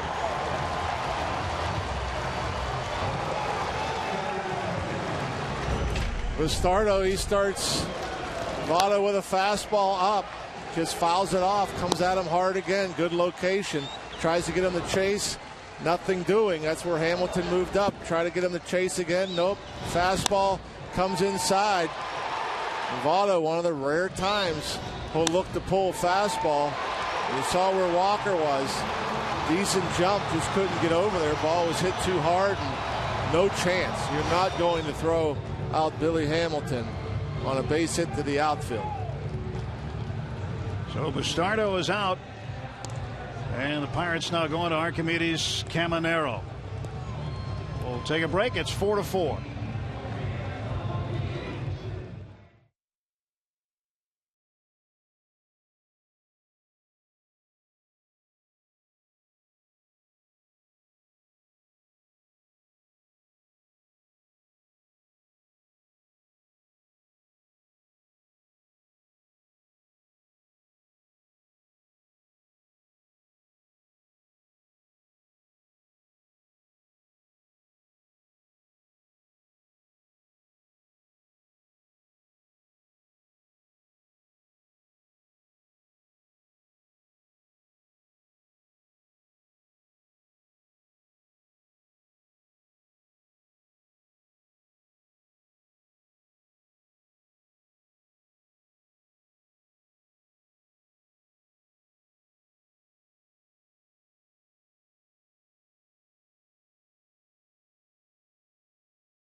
That scores Hamilton, and the game is tied. And now hard throwing right-hander Archimedes Caminero. Boy, you see what he's done over parts of 3 seasons. He had a great spring training. A great spring training for the Pirates. 20 strikeouts, just 1 walk. Fastball up to 100 miles per hour. Facing Todd Frazier, who is 2 for 3. That fastball is inside at 97. New ball game again at 4-4. And I think, John, we're getting a preview of what Central Division games are going to look like this year. Nice and close, hard fought. It's going to be baseball's version of the black and blue division.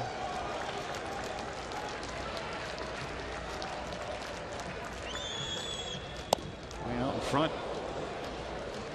Just a slider at 91 miles per hour. Again, Frazier, we've seen him turn around a couple of fastballs already in this series. He looked to do it again. Crossed up. Caminero, perfectly located slider. 1-1. And this one's belted down the left field line. It is hooking foul. 99 miles per hour, by the way. And he didn't get all that. It got in on him a little bit. At 99 miles per hour. He shouldn't see another fastball the rest of this series for a strike. This might even been off the plate in. It started fair, but just hooked. I thought he might have had it for a moment, but realized he hooked it. There's not many guys that could do that. Get the barrel out on 99. Out in front. 1-2, runner goes. And a pitch just inside.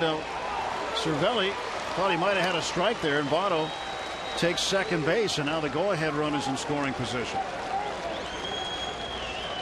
See where the pitch was. And a slider left it in.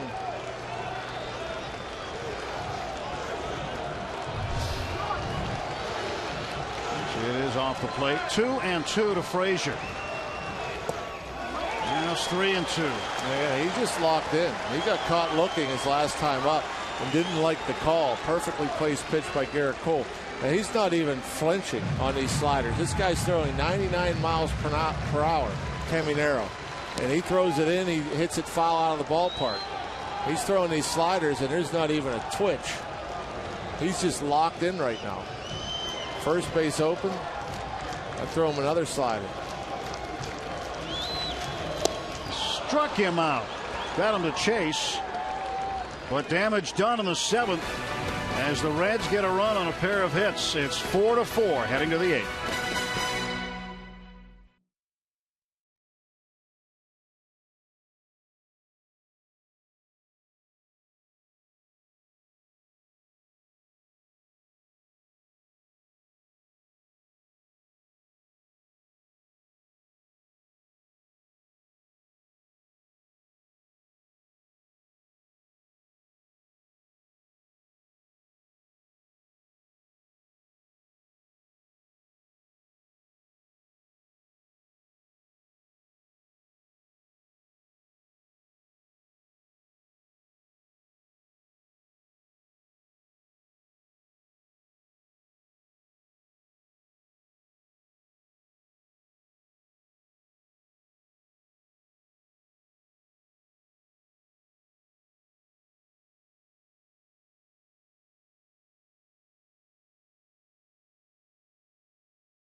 First appearance in a Pittsburgh Pirates uniform. Earlier we told you about Devin Mesoraco and the way he gets his bat. We have a unique piece of baseball history and memorabilia coming out of the Louisville Slugger Factory about an hour and a half from here, and that is the first ever bat contract signed by Roberto Clemente with the Louisville Slugger Company. Now you see everything right there, the signature. The bat's going to Vero Beach, Florida. Been doing some detective work, the great Adam Elmore in the truck did.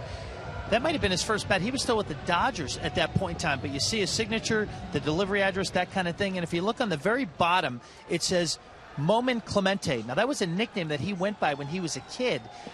When he would be in deep thought, as the story goes, he would say Momentito, which means just a second, I'll be there. And he called him Moment. So one of his first bats had the signature Moment Clemente on it. And it lives right down there. So any Pirate fans coming down to Cincinnati to watch a Buck series, go down to the Slugger Factory. It's a real nice piece of baseball history to see. That's a pretty neat picture, too, of that contract. Jumbo Diaz takes over to start the 8th inning for Cincinnati, facing Jordy Mercer. You notice the club, too. It's at Montreal, which was a AAA club of the Dodgers at that time, Montreal Royals. 1-0. 2 balls and no strikes. 4-4 ball game along with John Wehner. I'm Tim Never. Robbie's with us as well. I'm glad you're tuned in. Late night Bucks action. No, you're not watching a replay. This is live. 12:30. Yeah, tomorrow afternoon, 12:30 for Game 3 of this series. Pitch outside. Jumbo Diaz wears number 70. He lost 70 pounds in the offseason. Yeah. Good morning to you.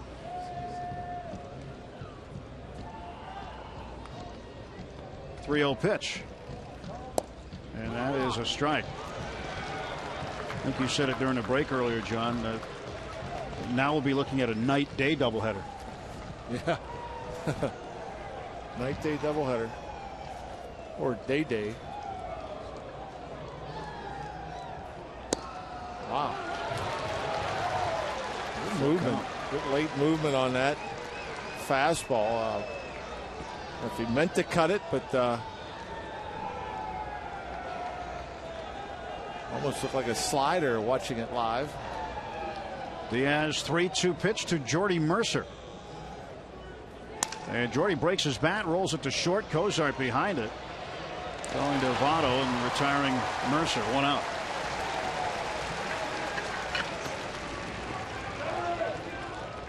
Well, making his major league debut, Jung Ho Kang will come to the plate now and bat in the 9 spot. And a lot of attention paid to Jung Ho Kang.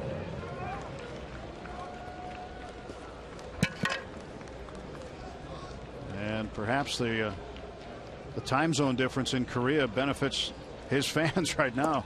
It's daytime in Seoul.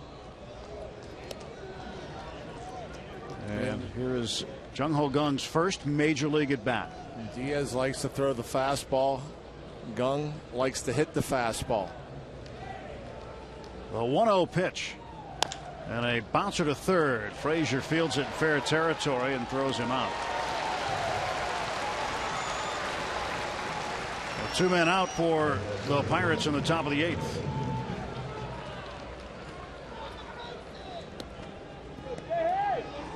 Back to the top of the order, Josh Harrison. Jung Ho figures to be a backup infielder at this point in time. Third base, second base, shortstop.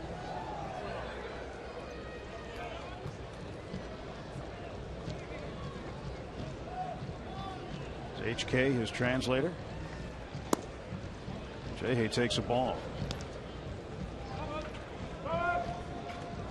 Harrison's 1 for 3. Got credit for a base hit in the 6th inning. He walked and scored.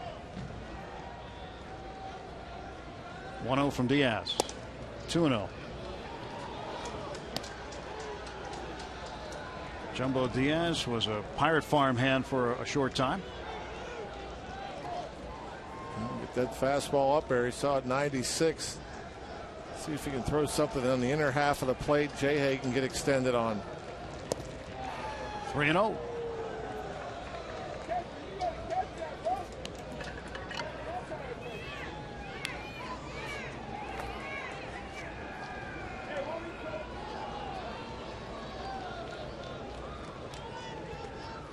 Josh awaits the 3-0 pitch from Jumbo Diaz. 4-4 game, top of the 8th. 7 hits for Cincinnati, 6 for the Pirates. And there's the strike.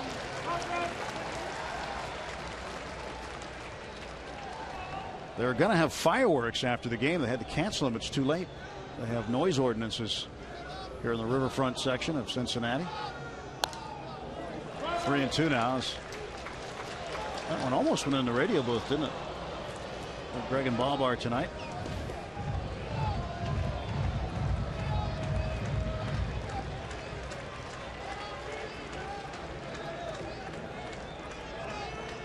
Here comes the 3-2 pitch from Jumbo Diaz.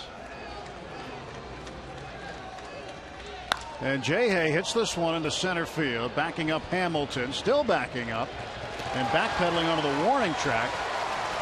Retires the side. Pirates gone in order in the top half of the 8th.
the Reds tomorrow afternoon.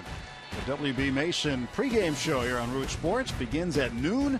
First pitch scheduled for 12:35 tomorrow. A.J. Burnett against Anthony DeSclafani.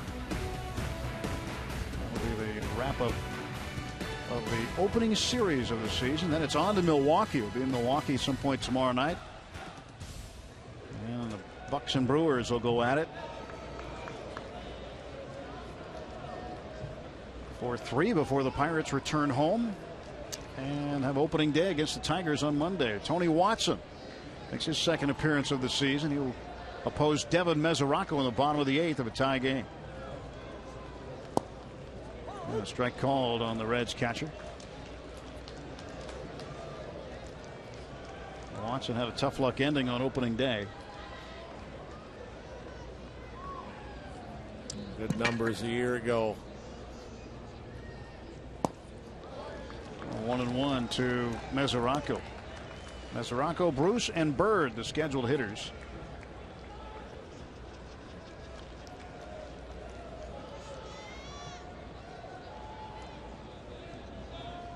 One from Tony. And it's fouled back, and it's 1-2. Reds got a home run from Todd Frazier in the first inning. Pirates tied it in the second with a single run. Pedro Alvarez double. Got home Neil Walker. Reds went up 2-1 in the third. Kozar to double. He would score in a wild pitch. Oh.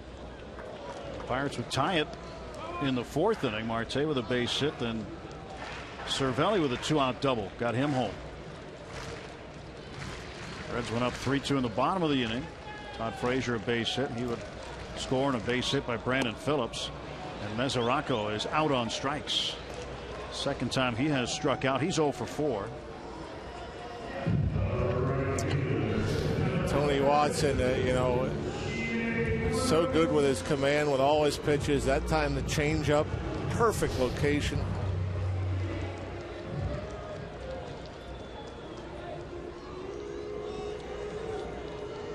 Jay Bruce 0 for 2. He's also walked. Reached on there.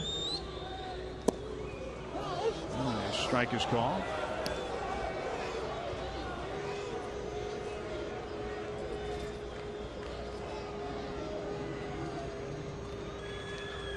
Oh, 1 pitch to Jay Bruce.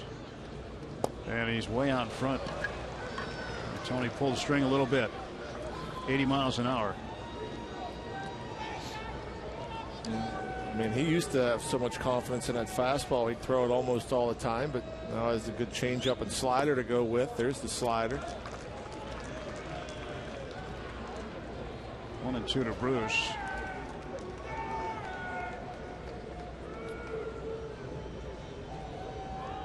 Bruce had a home run on opening day off of Francisco Liriano. There's Tony's 1-2. That's chopped at the plate right off an ankle. Never feels good, huh? Nope. That's be a minor inconvenience. I know a lot of people talk about guys getting hit with fastballs, breaking balls. Well, right off the shin bone. Starling Marte got one over there the other day. Same spot. Yeah, it's no fun.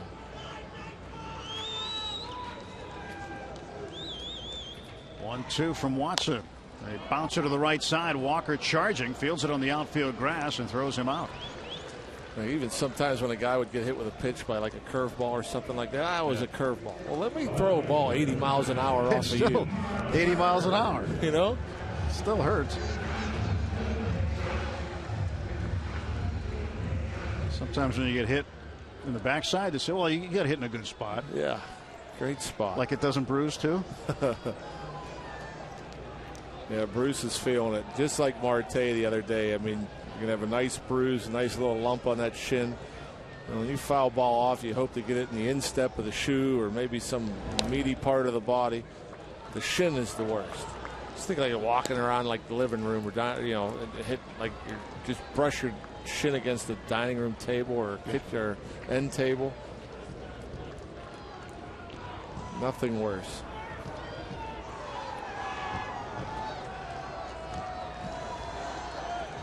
0-1. Bird takes low. 1 ball, 1 strike. And Bruce fouled off a 94 mile per hour fastball off the shin. I think Marte the other day, Monday, I think it was a 95 mile per hour fastball.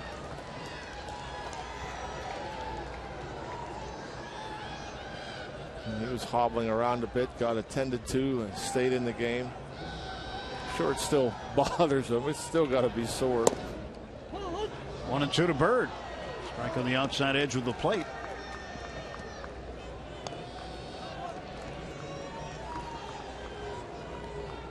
Watson trying to get the Pirates to the plate in the top of the 9th. 4-4 ball game. And the 1-2, and Bird fouls it down the first base line.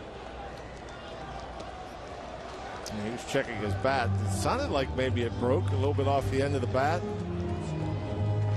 Sean Rodriguez, the only Pirate infielder on that right side. Bird almost got lucky and kept it inside. Rodriguez not guarding the line, way off the line at first. And again the 1-2. Looped into shallow left center field. Walker going out. He won't get it. It drops for a hit. Marlon Bird's first hit of the season. Some soft serve into the outfield. Yeah, he gets tied up. A jam shot. Walker got a pretty good jump, going hard after it. Let's see McCutchen playing way too deep to make a play on that one.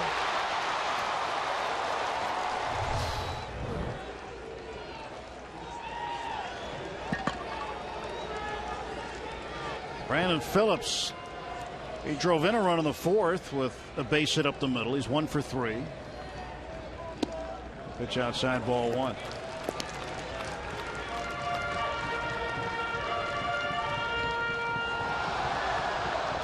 Marlon Bird hit a few big homers for the Pirates in 2013.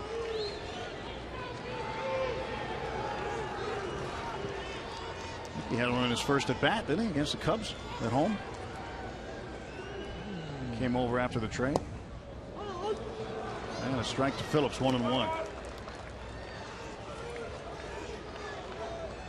It was his first game, I know that. I want to say it might have been his first at bat, but I know it was his first game. My mind is mushy. 1:45 in the morning? I can't believe it. I have a bad enough memory as it is. Hot shot knocked down by Walker, and the force out at second base. Coming up for the Pirates, Gregory Polanco, the number 2 hitter, looking for some action at the plate. Andrew McCutchen trying to get the Pirates on the scoreboard. Neil Walker will follow.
Polanco will lead off, and He's got a bit of a task. He will have to face this guy, left-hander Aroldis Chapman.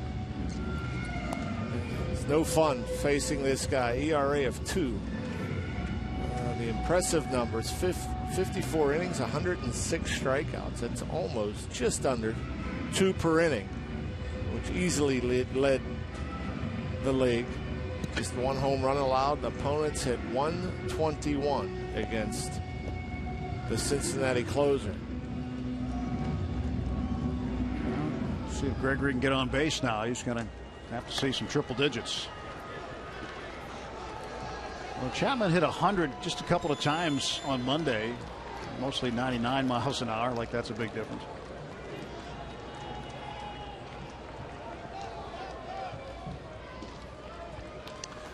I like the idea of the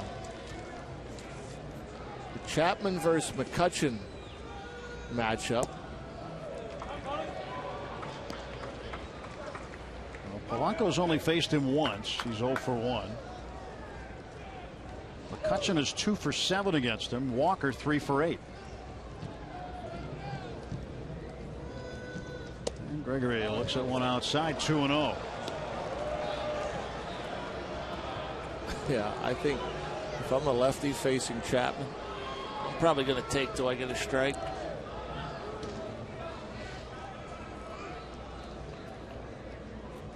Chapman's 2-0. And Polanco fouls it up in the air toward the third base dugout, and that's off the roof. 97-mile-an-hour fastball. I like the aggression.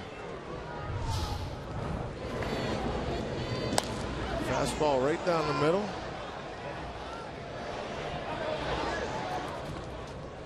Gregory gave it a wave, and it went foul. I would suppose that there's some lefties in the game today that probably would wave it the other way. Wave it fair. So he doesn't have to face them anymore.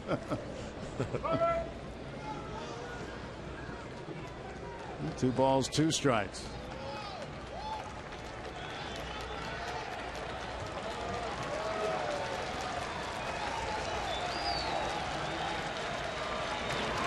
And Polanco, base hit off Aroldis Chapman in the top of the 9th inning, and the Bucks have the go-ahead run aboard with nobody out. Boy, what a nice at bat from Gregory Polanco.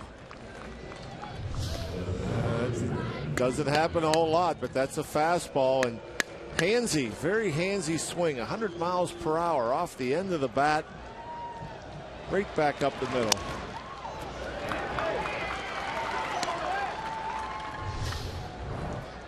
So Polanco is aboard now. Andrew McCutchen. McCutchen is 0 for 3 with a walk. He has scored a run. See his numbers against Aroldis Chapman. These two have had some interesting at-bats together in the past. Well, the one that sticks out most of all, Andrew remembers the best, I'm sure. 2 balls, no strikes to McCutchen. Which one was that? Yeah. Most folks know. I want to got him between the 2 and the 2. I knew it. Oh. 2 balls, 1 strike. And McCutchen checking to see if Mazaraco's okay. Got him with the bat.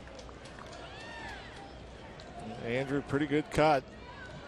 You throw him a fastball. Most lefties that throw him a fastball for a strike don't get another pitch to him. But Chapman, just a foul ball, and Andrew looked like he got a piece of that left arm.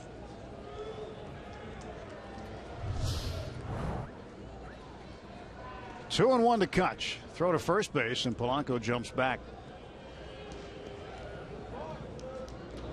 Gregory got a look at the move. It's always helpful.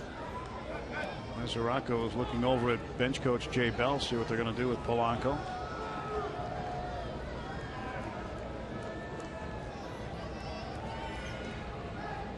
Gregory, not a huge lead. And McCutchen bounces one toward third base. Frazier will have 1 play. That's to first. Well, McCutchen grounds out. Polanco safe at second base. Well, it becomes a productive out.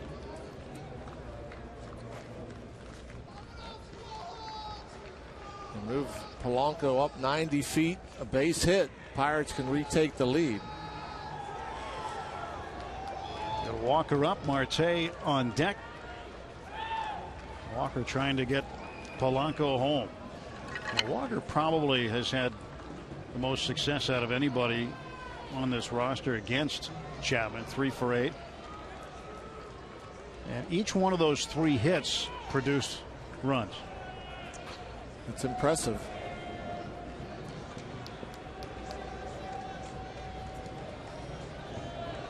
Walker 0 for 2 in the game. Chapman checking Polanco at second, now comes home. He started each of the first 3 hitters off with a ball. He's fallen behind in the count each time in this inning. And, you know, Chapman, we saw last year, he threw more sliders. He threw occasional changeups. Staying all hard so far here tonight. All fastballs. Walker lets it go. Strike 1. 99 miles an hour. If I remember correctly, even Monday threw nothing but the straight fastball.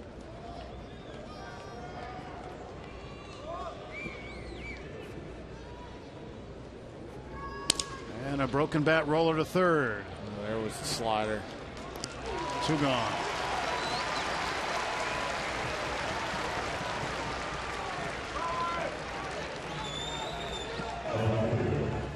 Yeah, the hard slider, it's as firm as a lot of people's fastball, and it broke right in to the label of Neil Walker. And we'll see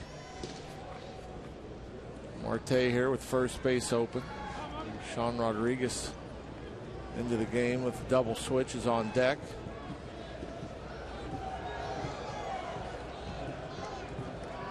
And out in front, 88. Here's your off-speed pitch. I wondered, figured sooner or later it has to come. And he is also, like Walker, 3 for 8 against Chapman. Chapman in the final year of his contract with Cincinnati. It'll be interesting to see if he ends up wearing another uniform by the time this season's over. Polanco taking off for third. He'll go in standing.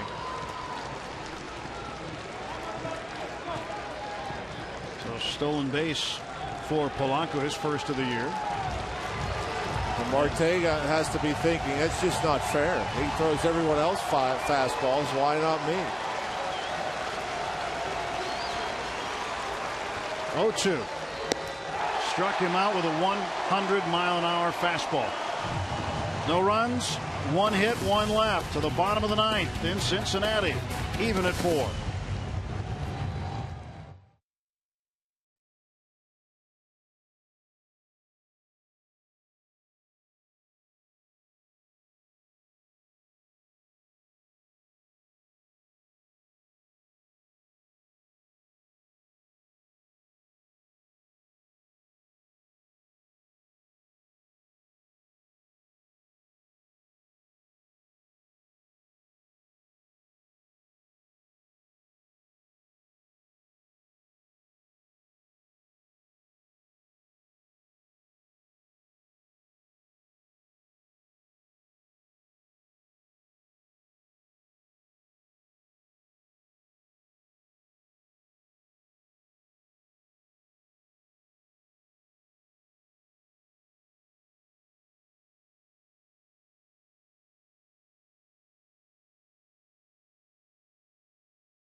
Almost 1 a.m. after a 2-hour and 34-minute delay to start the game due to weather. And making his Pirates debut now is Rob Scahill. On Sunday, he was recalled from AAA and added to the 25-man roster. He had been sent out during spring training, but with Charlie Morton going on the disabled list and with the Pirates designating Stolmy Pimentel, there was a spot open. They like Scahill a lot and brought him back. 28 years of age, Lombard, Illinois. He's out of Bradley University. 4-pitch guy, fastball, cutter, curveball, changeup. He'll get this fastball up approaching the mid-90s. Scahill, the last 3 seasons, up and down with the Colorado Rockies. Colorado Springs in AAA. So Scahill will face the number 8 hitter Zach Cozart. Skip Schumacher will hit next. He'll pinch hit. And Scahill delivers ball 1. Last year with the Rockies had 12 appearances, went 1-0. The major league high 23 appearances in 2013. Ended up also 1-0, so just 2 major league decisions. Well, that fastball jumped out of his hand, 95 miles per hour right on the outside corner. 1-1 pitch. And Cozart fouls it off himself. And it's 1-2.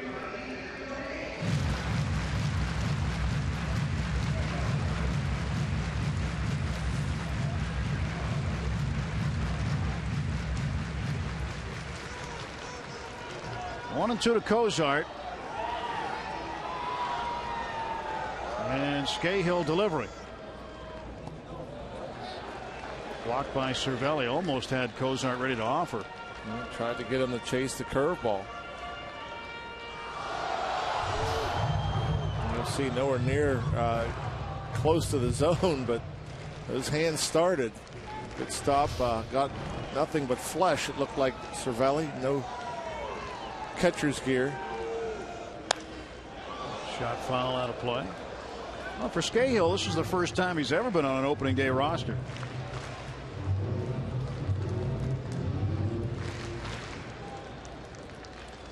Was acquired from Colorado on the 11th of November, the offseason.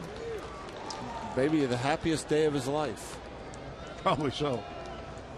2-2. Ripped out a third and a foul. He almost got it. Yeah, the only thing worse than pitching in Colorado, Denver, Colorado, is Colorado Springs, Colorado. Which is higher elevation. Higher elevation and much smaller. Jay got his cape on and flew after that ball. If anybody could catch a ball 8 feet foul on a line drive, it would be Jay. Strike 3. Got him looking. But Cozart down on strikes, and the first man Scahill faces as a Pittsburgh Pirate, he strikes out. You gotta like it. The confidence coming in his debut. I mean, there has to be some nerves, and throwing strikes, the hard fastball, the hard cutter.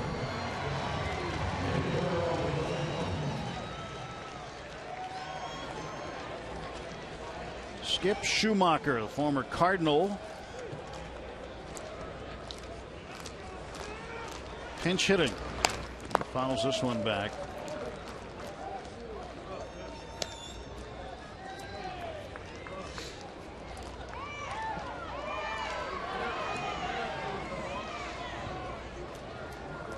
Scahill pitched for 4 seasons. You don't see too many guys in college baseball pitching all 4 seasons, but pitched at Bradley and Peoria. And it's fouled off, and it's 0-2 to Schumacher. 96 miles per hour.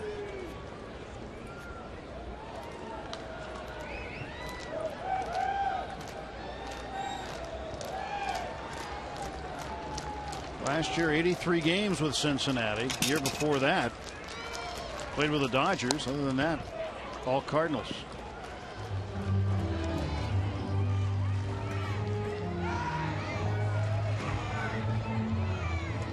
Billy Hamilton. He is on deck. Top of the order due up. 0-2 to Schumacher. Scahill stretch. And he struck him out looking. Boy, that's a dandy right there. Backdoor breaker. And Schumacher sits down. And in the strike zone. He gets a call. And plate umpire Sam Holbrook. Good job of framing that pitch from Cervelli. Schumacher not happy with it. And now Hamilton with 2 outs. 2 singles, 2 stolen bases. He's got 1 run scored. Stole second and third in the 5th inning. Corner infielders way in. 2 outs, nobody on, the 0-1. Now it's 0-2. So Scahill pumping in strikes with all his pitches.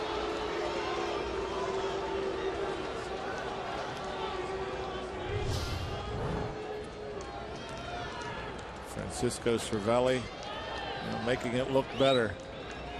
Good job of keeping that in the zone. Ground ball to short. Mercer will have to hurry. And a base hit for Hamilton. And with 2 outs, the Reds have the winning run aboard. Well, a guy like Hamilton has the ability to do that right there. You know, he's got 2 strikes on him. Get on top of the ball the other way. Mercer has as good an arm as any shortstop. There's nothing you could do about it. I mean, he did that speed you can't teach.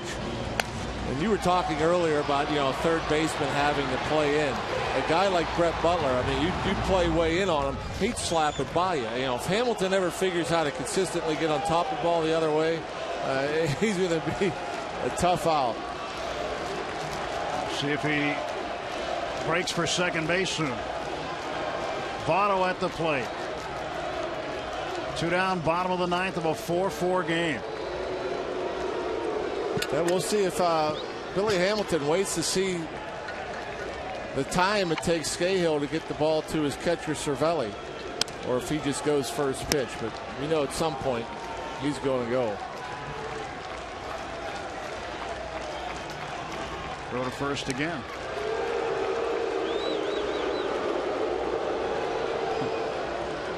It's funny to hear the Reds fans booing on the throws over. What would they do if they were pitching and Hamilton was on? They'd do it too.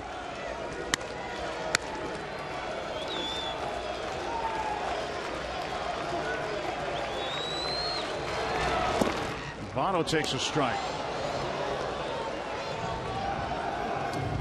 See what happens here.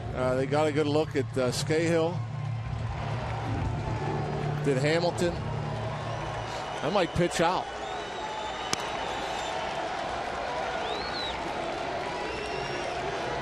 He wants to go. Looked like he was heading that direction and then threw it in reverse.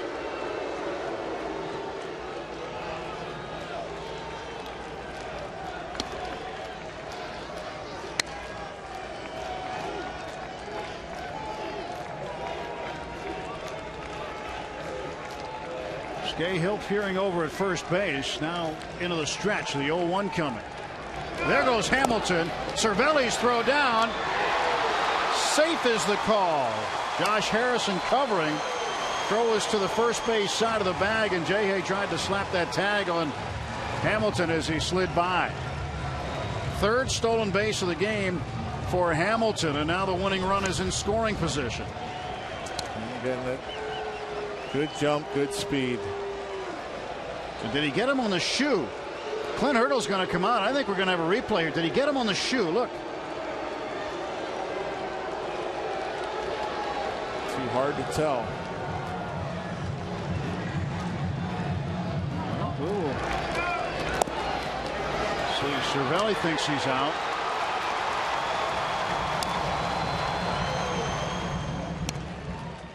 And well, maybe he missed him. So no challenge, no replay. And if Frazier wasn't so hot, you might want to walk Votto in this situation. You still can be careful with him with first base open. Votto, with the big RBI base hit back in the 7th, tie the ball game up.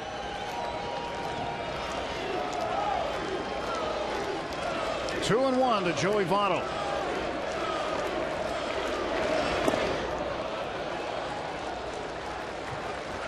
Three balls and a strike.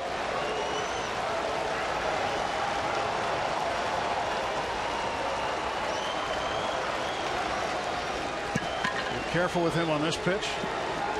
Yeah, I mean, you pick your poison. Who do you want to go after? Obviously, Clint Hurdle hasn't put up 4 fingers, so he wants him to go after Votto. And Votto, ground ball to Walker. And we're going to extra innings in Cincinnati. 4-4 as we head to the 10th.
Pedro Alvarez drives in Neil Walker with this wall double. Put the Pirates on the board and tied the game at 1. In the 7th, Corey Hart pinch hitting for Pedro. First ball swinging, scores McCutchen. And the Pirates add another. But this ball hit past Neil Walker by Joey Votto. Got Hamilton home.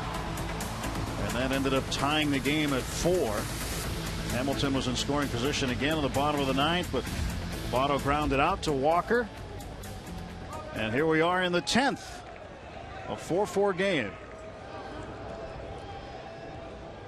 Rob Scahill, pretty good job. Struck out the first 2 men he saw looking. Gave up the infield single to Hamilton, which probably would have been a ground ball out to most guys. Yeah. J.J. Hoover facing Sean Rodriguez. 1 ball, 1 strike. 54 appearances for Hoover last year. 1-10. Pirates got to him a few times last season. That's now 1-2. Rodriguez playing first base.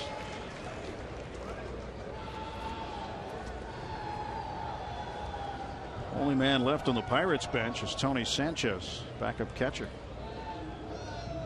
And that's a comebacker off the glove of Hoover. And Rodriguez is aboard with a base hit. Bit of a break here for the Pittsburgh Pirates. Off the end of the bat, a soft line drive that Hoover couldn't make a play on. I think as a pitcher, when you see that ball come at you, you think it's going to be hit much harder, but wasn't hit as hard off the thumb of the glove. Hoover unable to make the play. The Pirates go ahead, run on.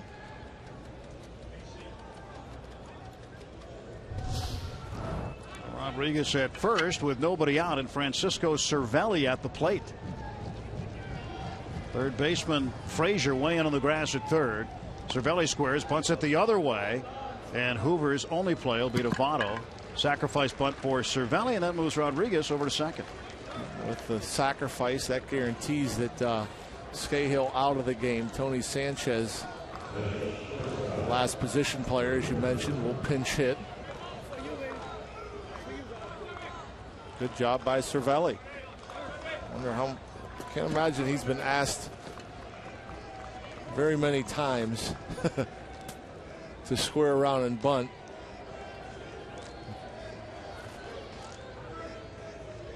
Jordy Mercer looking for his first hit against J.J. Hoover. He's 0 for 7 against him,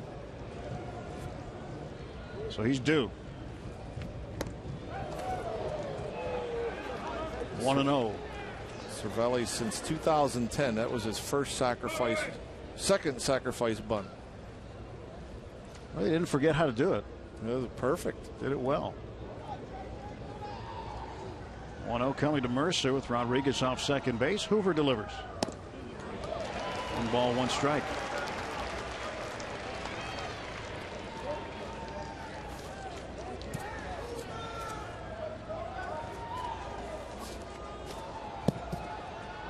Mercer's been intentionally walked twice. Got a base hit in the 6th. And grounded out. He's 1 for 2. 2-1. Hoover was born in Pittsburgh. He now makes his home in Cincinnati.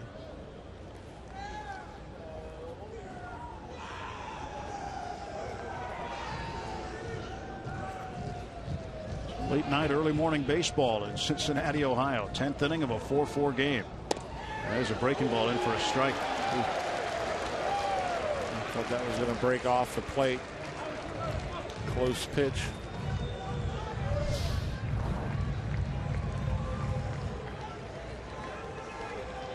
Was off the plate. Hoover's 2-2. Jordan now 0 for 8.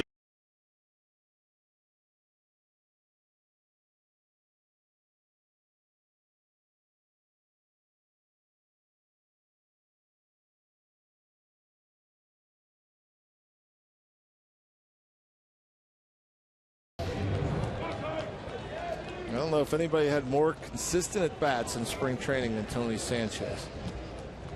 Locked in.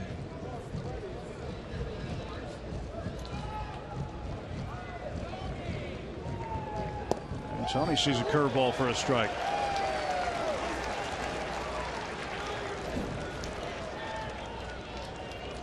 Sanchez has never faced Hoover. 364 in the spring. 4 homers, 11 runs batted in. 0-1 to Tony. And a strike on the inside corner with a 92-mile-an-hour heater. I don't think Tony liked either one of those calls. First pitch, top of the zone, inside corner. Second one, off the plate in. And that's the one, especially as a catcher. The umpire should be looking right over that inside part. Shouldn't miss that one. 2, and Tony buys another pitch.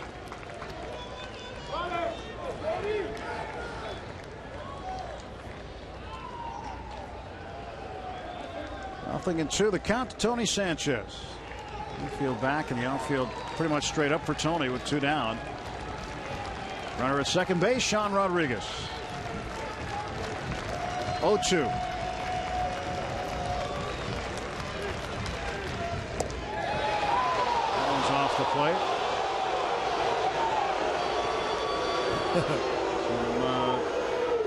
Some disenchanted folks wearing red.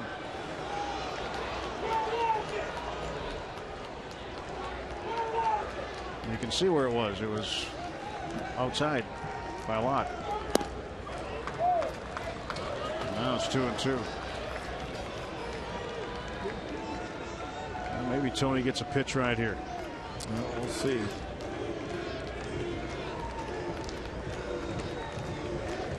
So Sean Rod at second. And the 2-2 delivery. And Tony pops it up to the center fielder, Hamilton. And we will head to the bottom of the 10th inning. Pirates 4, Reds 4. Here comes Mark Melancon.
Nine hits for the Reds, 8 for the Pirates. And in the bottom of the 10th inning, Pirates will call upon Mark Melancon, as they're all checking their excuses for being late tomorrow for wherever they have to be. As we're getting closer to 1:30 in the morning, 1:20 actually, 1:19 going on 1:20. But a tip of the cap to these folks. They waited through a 2.5-hour rain delay, and now we're here in the early morning hours of Thursday. 72 appearances for Mark last year. 33 out of 37 in save opportunities. He'll face Todd Frazier. Start the bottom of the 10th.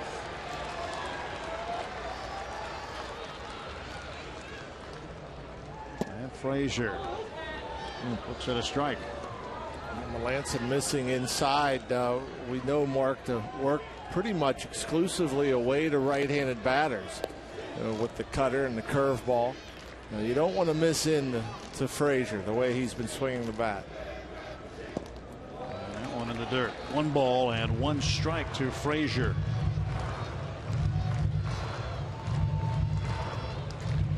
Had a homer in the first inning, almost had one in his last at bat in the 7th, just hooked it in front of the left field foul pole. Ended up striking out. He struck out twice. 2-1.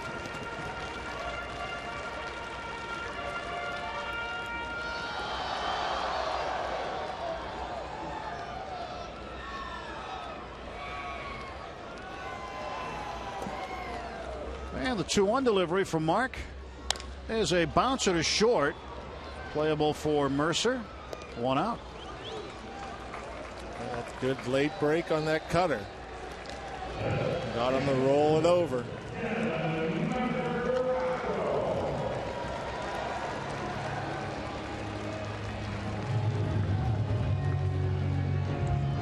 There's only one other game going on in baseball right now, and it's 3 time zones away. And it's about over. Top of the 9th in Los Angeles. Dodgers with a 7-4 lead over the Padres. And it's been quite a night for Adrian Gonzalez there with the Dodgers. 3 home runs. And he also had an RBI hit too, aside from the 3 home runs. 5 home runs for him on the season. That's crazy. I wonder if anybody's done that before. I don't believe they have. I think he's the first guy to have 5 home runs in his team's first 3 games. The pitch is fouled back by Mesoraco.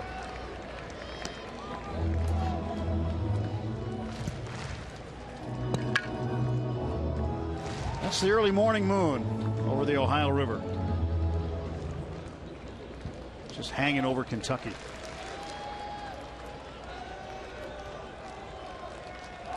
1-1 to Mesoraco. Little tapper out in front. Throw by Melanson and a good stretch by Rodriguez to retire Mesoraco. That's a tough play. Very tough play. And, I think it's a good job by Cervelli, calling for Melanson to make the play. Is that ball a swinging bunt, essentially, off the end of the bat, rolling out there, yelling 1-1-1, and see Sean Rodriguez just able to stay on the bag. Good stretch. 2 down. Jay Bruce, the batter. Bruce without a hit tonight. He's 0 for 3 with a walk.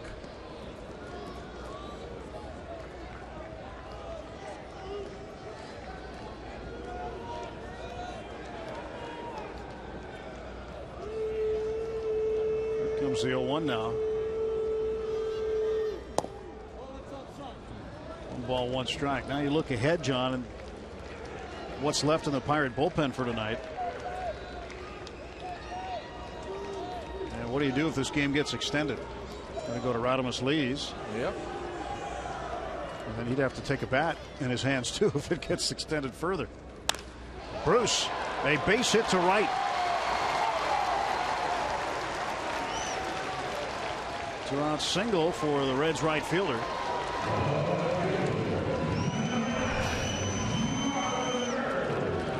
Mark Melanson, that cutter, a good location. Normally that ties a left-handed batter up. A lot of times gets you a ground ball. Good swing from Bruce.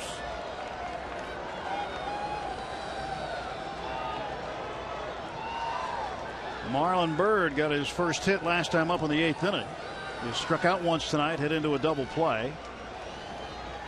2 outs, bottom of the 10th, 4-4. 10 hits for the Reds, 8 for the Pirates. Mark Melanson facing Byrd. Go to first base. Bruce back. Because there's a possibility when you look at Mark Melanson and just 10 pitches. If he can get Byrd here quickly, you wonder if Clint Hurdle would use him for a second inning.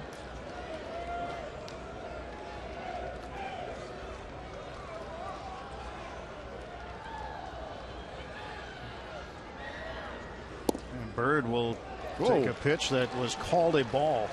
Let's see if we can see where that was. Yeah, this would have had to have been down. It was definitely on the plate. Yeah, just nicked that strike zone. Called a ball, and it's ball 1. 1-0 to Byrd.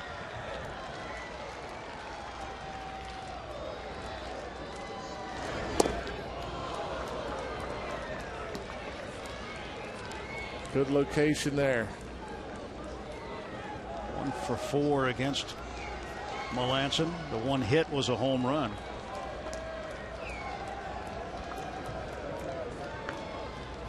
A ball and a strike.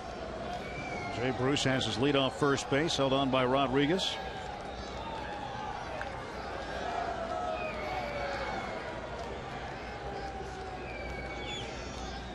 Throws it outside, and Cervelli with a nice job to catch that ball. That ball looked like it was tailing. And I think Cervelli put on a pickoff move right there. I think Melanson was supposed to throw over to first base. He gave him the horns and a wiggle, and that's why Cervelli went out to wonder, what basically to straighten the signs out would be my guess.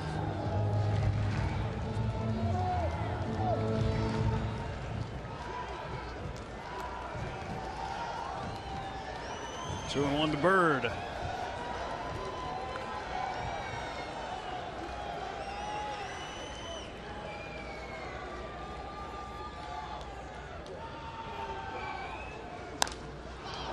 Up in the air, shallow right, toward the line.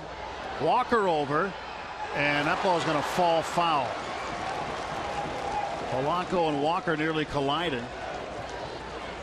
Now we strike 2 to Bird.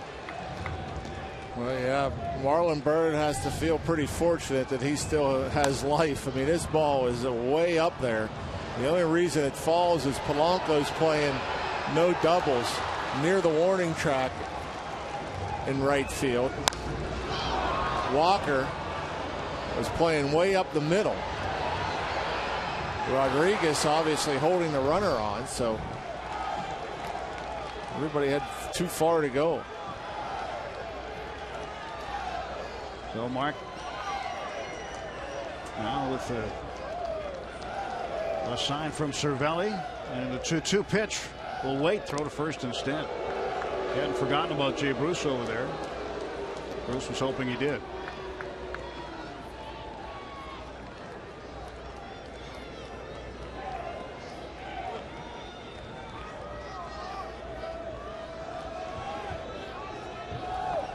Four, bottom of the 10th, 2-2. That's the count. And the pitch from Mark Melancon to Marlon Byrd. Runner goes, swing and a miss, and Byrd strikes out.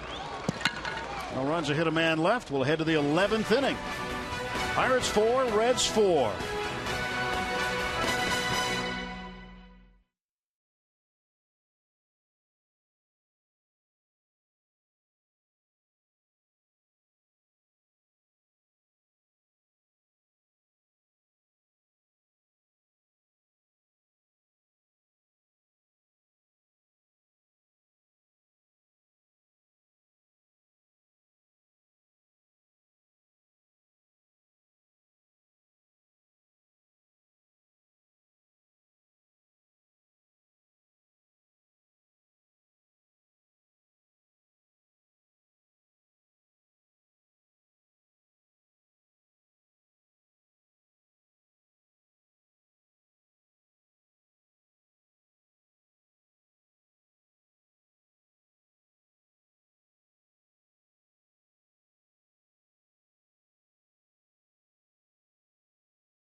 Into a deal to where I'm playing in Pittsburgh, and I'm familiar with the city, and they've treated me well, and I'm very grateful to be there for the upcoming years, and I'm ready to bring a championship to Pittsburgh. Josh Harrison speaking at a press conference on Wednesday afternoon, which is now yesterday. A 4-year contract extension, 2 club options. He could be a Pirate for the next 6 years, and the new contract goes into effect immediately. And got a big guarantee, $27 million guaranteed in that deal. Josh Harrison leads off against J.J. Hoover in the top of the 11th inning. Well, Josh Harrison, boys, he moved off the plate. I noticed it in an earlier at bat against Bo Diaz that he was off the plate a ways. Once again, away from the plate. And Mesoraco sets up outside. That's where it goes, but he got a piece of it. And he's able to reach it. That's pretty impressive. And I don't recall Monday if he was that far off, or even earlier in the game if he was that far off. But boy, he's covering about 6 inches off the plate. Ball and 2 strikes now to Jay Hay. You won't find many guys that stand that far away from the plate.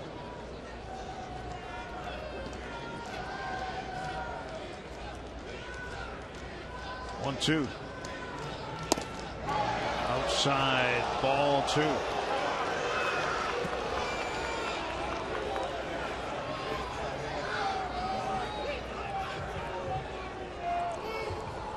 J.J. Hoover got the sign from Mesoraco, now delivers. And this pulled foul. Harrison's young daughter Mia was at the press conference today, and she's a little over a year old, I guess, and crying a little bit, making some noise, and she had no idea what was going on. It was real cute. You know, the fact that her dad's set for, got his family all set up, including her. And she better be asleep. It's 1:32 in the morning. Dad's still out working. 2-2 fouled back. Hoover was wanting that pitch hit. Mesoraco set up in off the plate, left it down the middle, but J.Hay making him work. This will be the 9th pitch of the at bat. And J.Hay fouls it right back up here. Bouncing off a net below John, and it goes down into the seats.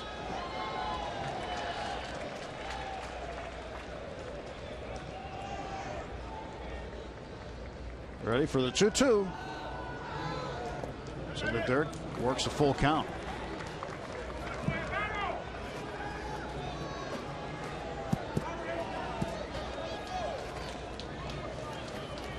Polanco on deck. And McCutchen to follow. Some diehards hanging in there. There's a ground ball toward the middle. Brandon Phillips throws on to first base. J.Hay's out. Is that the first ball? Oh no, there was one other. I was going to say Brandon Phillips is kind of invisible. You know, I haven't seen much of him today. Only his second chance. Second ground ball hit to him. He did his work in the 4th inning with his bat. Got a base hit, drove in a run. Now Polanco will face Hoover. And the pitch. Strike.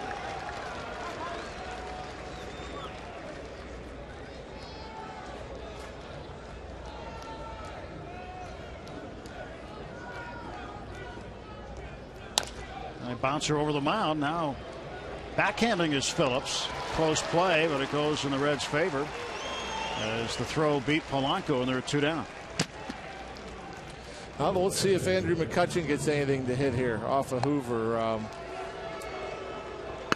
He has burned the Reds before when they've pitched to him in instances maybe they shouldn't have. And you mentioned coming into the 11-game hitting streak in this ballpark. But 0 for 4.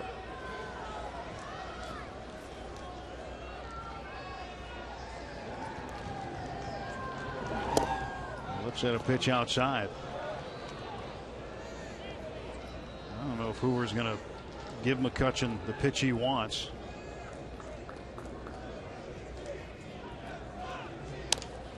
Adjusted to the curveball and bounced it down to third, and 3 ground balls, and the top of the 11th is over. Head to the bottom of the 11th inning, still tied at 4.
Pirates with John Wayner. I'm Tim Neverett. Robbie and Smokowski with us as well.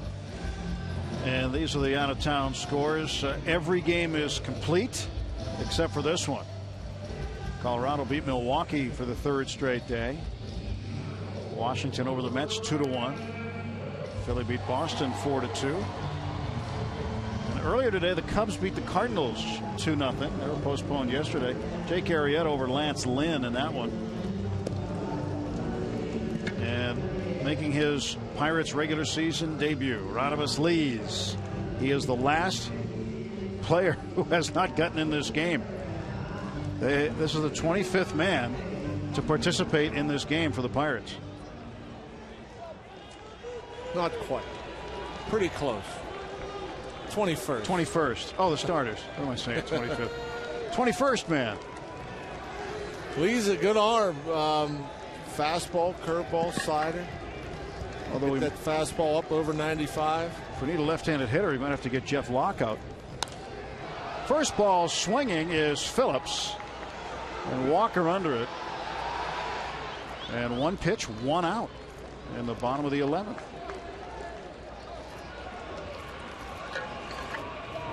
Yeah, so you're not going to use AJ. He's pitching to later today.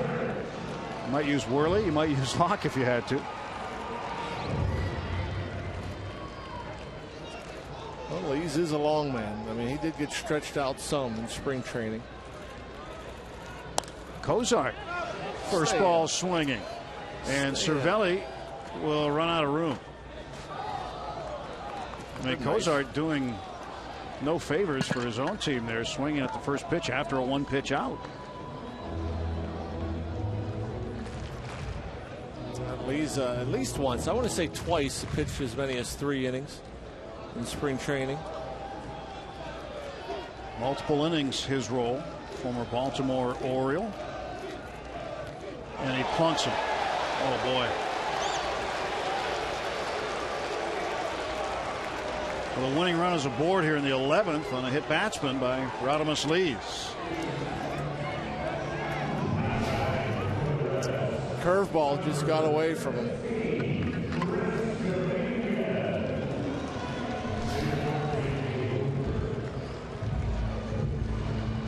Cozart at first base, and the pinch hitter in the 9 spot is Chris Dominguez.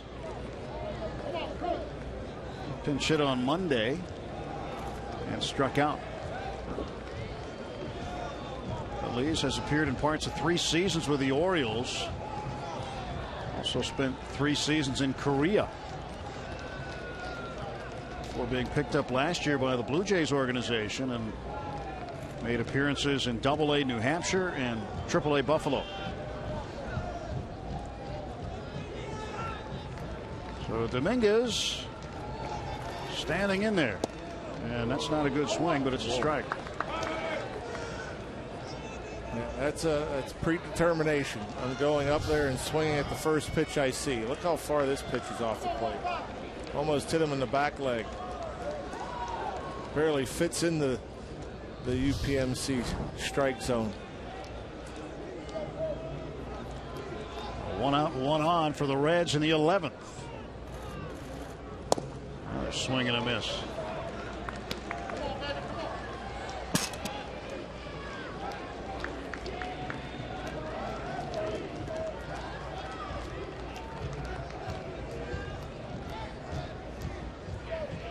No balls, 2 strikes. See if Lees goes inside again.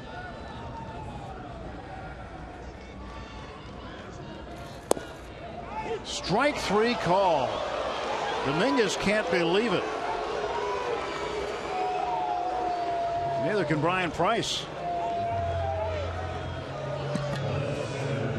So 2 men out.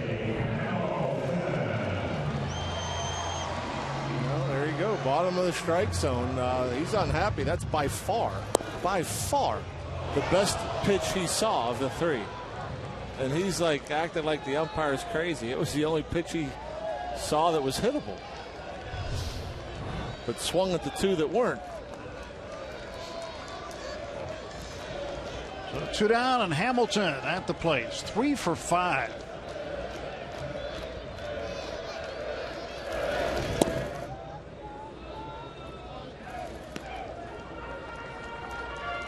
Well, regardless of when this one ends, Rock, it'll be the latest ending game since that 19-inning game that ended on a mistaken call in Atlanta a few years ago. That game ended at 1:50 in the morning. Wow. We're not far from that. We're at 1:42 right now.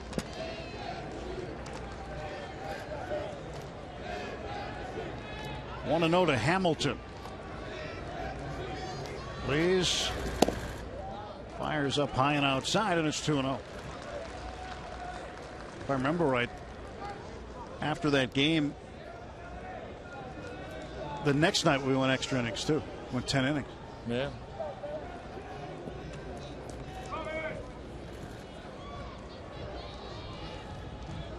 Julio Lugo was the guy that was called safe at the plate. A strike delivered by Lee's, 2-1. Was that 18 or 19? That was 19. 19 innings. 19 innings. The game we played in St. Louis, was that 18? That was also 19. That was 19 also. Yes. Pedro Alvarez had a home run in the top of the 19th to win it ultimately, and then we got on a plane and went to San Diego right after. At least we got 2 hours back. Pitch outside, 3-1 to Hamilton.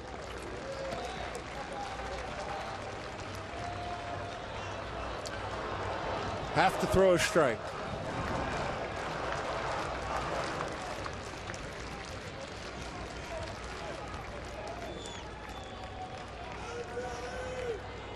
Rodimus Lees against Billy Hamilton. Cozart at first base, and the pitch from Lees. Walked it.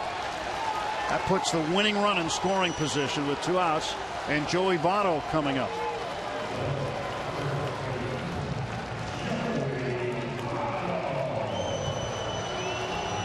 Well, Hamilton, his run and him being at first doesn't matter at this point. It's the guy at second. That's the guy you got to keep on the bases. And now, obviously, you got to be very careful with Joey Votto at the plate. One of the best. Votto had an RBI single in the 7th. He has struck out twice, grounded out twice, 1 for 5. 2 on, 2 out, bottom of the 11th inning of a 4-4 game. Leaves to Votto, fouls it back. Now, there are many who think, Brock, that due to the Central Division being tough this year and tough again, many think it's the toughest division in baseball, that there are going to be a lot of battles like this. Maybe not till 1:45 in the morning, but a lot of close games, a lot of series might go down to the wire, and it could take fewer wins to win the division as a result. Yeah, it might be tough to get a wild card team again out of the Central with everybody beating each other up. Obviously, 3 of the last 4 wild card spots coming out of the Central. There's the 1-1. And Votto to right field. A base hit. Here comes Cozart. And the Reds win it. On a walk-off hit by Joey Votto in the bottom of the 11th at 1:46 in the morning. Yeah, 2 free base runners here in the bottom of the 11th inning. The hit by batter, the walk. And Votto's just a good hitter. He didn't hit all of it off the end of the bat. It sounded like a broken bat, which actually got it out to Polanco a little slower than you'd like. Polanco with a strong throw, but too late. Hard-fought game here by the Pirates, but the Reds coming up big with Joey Votto. You see the pitch, yeah, off the end of the bat. Looked like a changeup to Votto. And Zach Cozart obviously leaving as soon as the bat made contact with the ball. He scores a step or 2 ahead of the throw.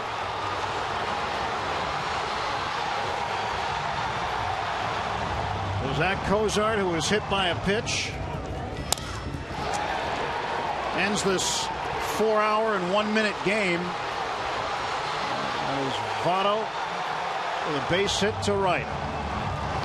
Reds go to 2-0. Pirates 0-2. Pirates try to salvage a game in the series tomorrow as Votto wins it for the Reds in the 11th.